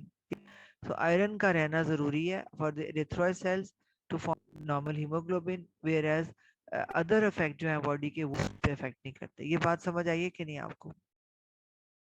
मैम ALS-A2 का वो नहीं है limited growth rate limiting factor? बेटा ALS1 is catalyzing the synthesis of heme in the liver and the tissues, right? But ALS2 is an enzyme which catalyzes the formation of, मैंने आपको heme synthesis की दो sites बताई थी, liver and the erythroid normoblast। ALS2 जो है वो heme जो synthesis है वो normoblast में करता है, और it is not affected by the changes in the heme levels in the body like ALS1। ALS1 is affected by the changes, जिस तरह कोई हमने drugs ले ली, जैसे बारबिचुरेट ले लिया, कहीं और हमारे और हीम कंटेनिंग प्रोटीन्स की यूटिलाइजेशन है, जैसे साइटोक्रोम C जो कि हीम कंटेनिंग प्रोटीन है, परऑक्सीडेज एंजाइम, कैटालेज एंजाइम, ये डिफरेंट बायोकेमिकल प्रोसेस में हीम कंटेनिंग एंजाइम है। जितने जितने ये यूज होंगे उतना लिवर आप बनाता जाएगा और ALS1 को ये अप रेगुलेट करता रहेगा। ठीक है, लेकिन ALS2 जो है जो कि सिर्फ हीम की सिंथेसिस को नॉर्मोब्लास्ट में करता है, it is not affected by the changes in heme concentration in the body, it is only affected by the changes of the iron cellular level. Iron कम होगा तो हमारा हीम नहीं बनेगा ना चीज में, तो जो आयरन की लेवल है वो इसको अफेक्ट की, बाकी हीम की जो आपकी चेंजेस है ना वो यूटिलाइजेशन ऑफ हीम प्रोटीन इसको अफेक्ट नहीं करते हैं because it is only coordinated with the globin chain in the normoblast. ठीक है, ये बात समझ आ गई? Yes, I ma'am. Hope you understood all this boring topic, but मैंने थोड़ा सा आसान करके आपको बताया। आई होप अब आपको प्रॉब्लम नहीं होगी। Any questions? So I think अभी की ब्रेक है थोड़ी 15 मिनट की। Will 10 at will start again and we'll go till 11:30 for porphyrias. ठीक है? Ma'am, is this included in a block exam? जी बेटा। Ma'am, ये जो आज हमने पढ़ा है ये block exam में include है? That Dr. Shama will tell you because I do not take. Dr. Sana is taking. मेरा Okay, ख्याल ma'am. है ना? Okay, ma'am. चलो, in the Yes. meantime, who is the CR? I will share the slide with the CR. उनसे कहें कि मुझे private message करें मेरे WhatsApp पे और send me the number. I'll share the slides of this heme structure and biosynthesis. ठीक है? Okay, thank you. So see you then again, inshallah. Ma'am, will you share the new link or we have to join the same one? No, I've shared same link because मैंने 11:30 तक time दिया हुआ इसके अंदर। ठीक है? आप अपने अपने को म्यूट कर ले, नाश्ता ले लें, मैं भी थोड़ा सा ब्रेकफास्ट कर लूं।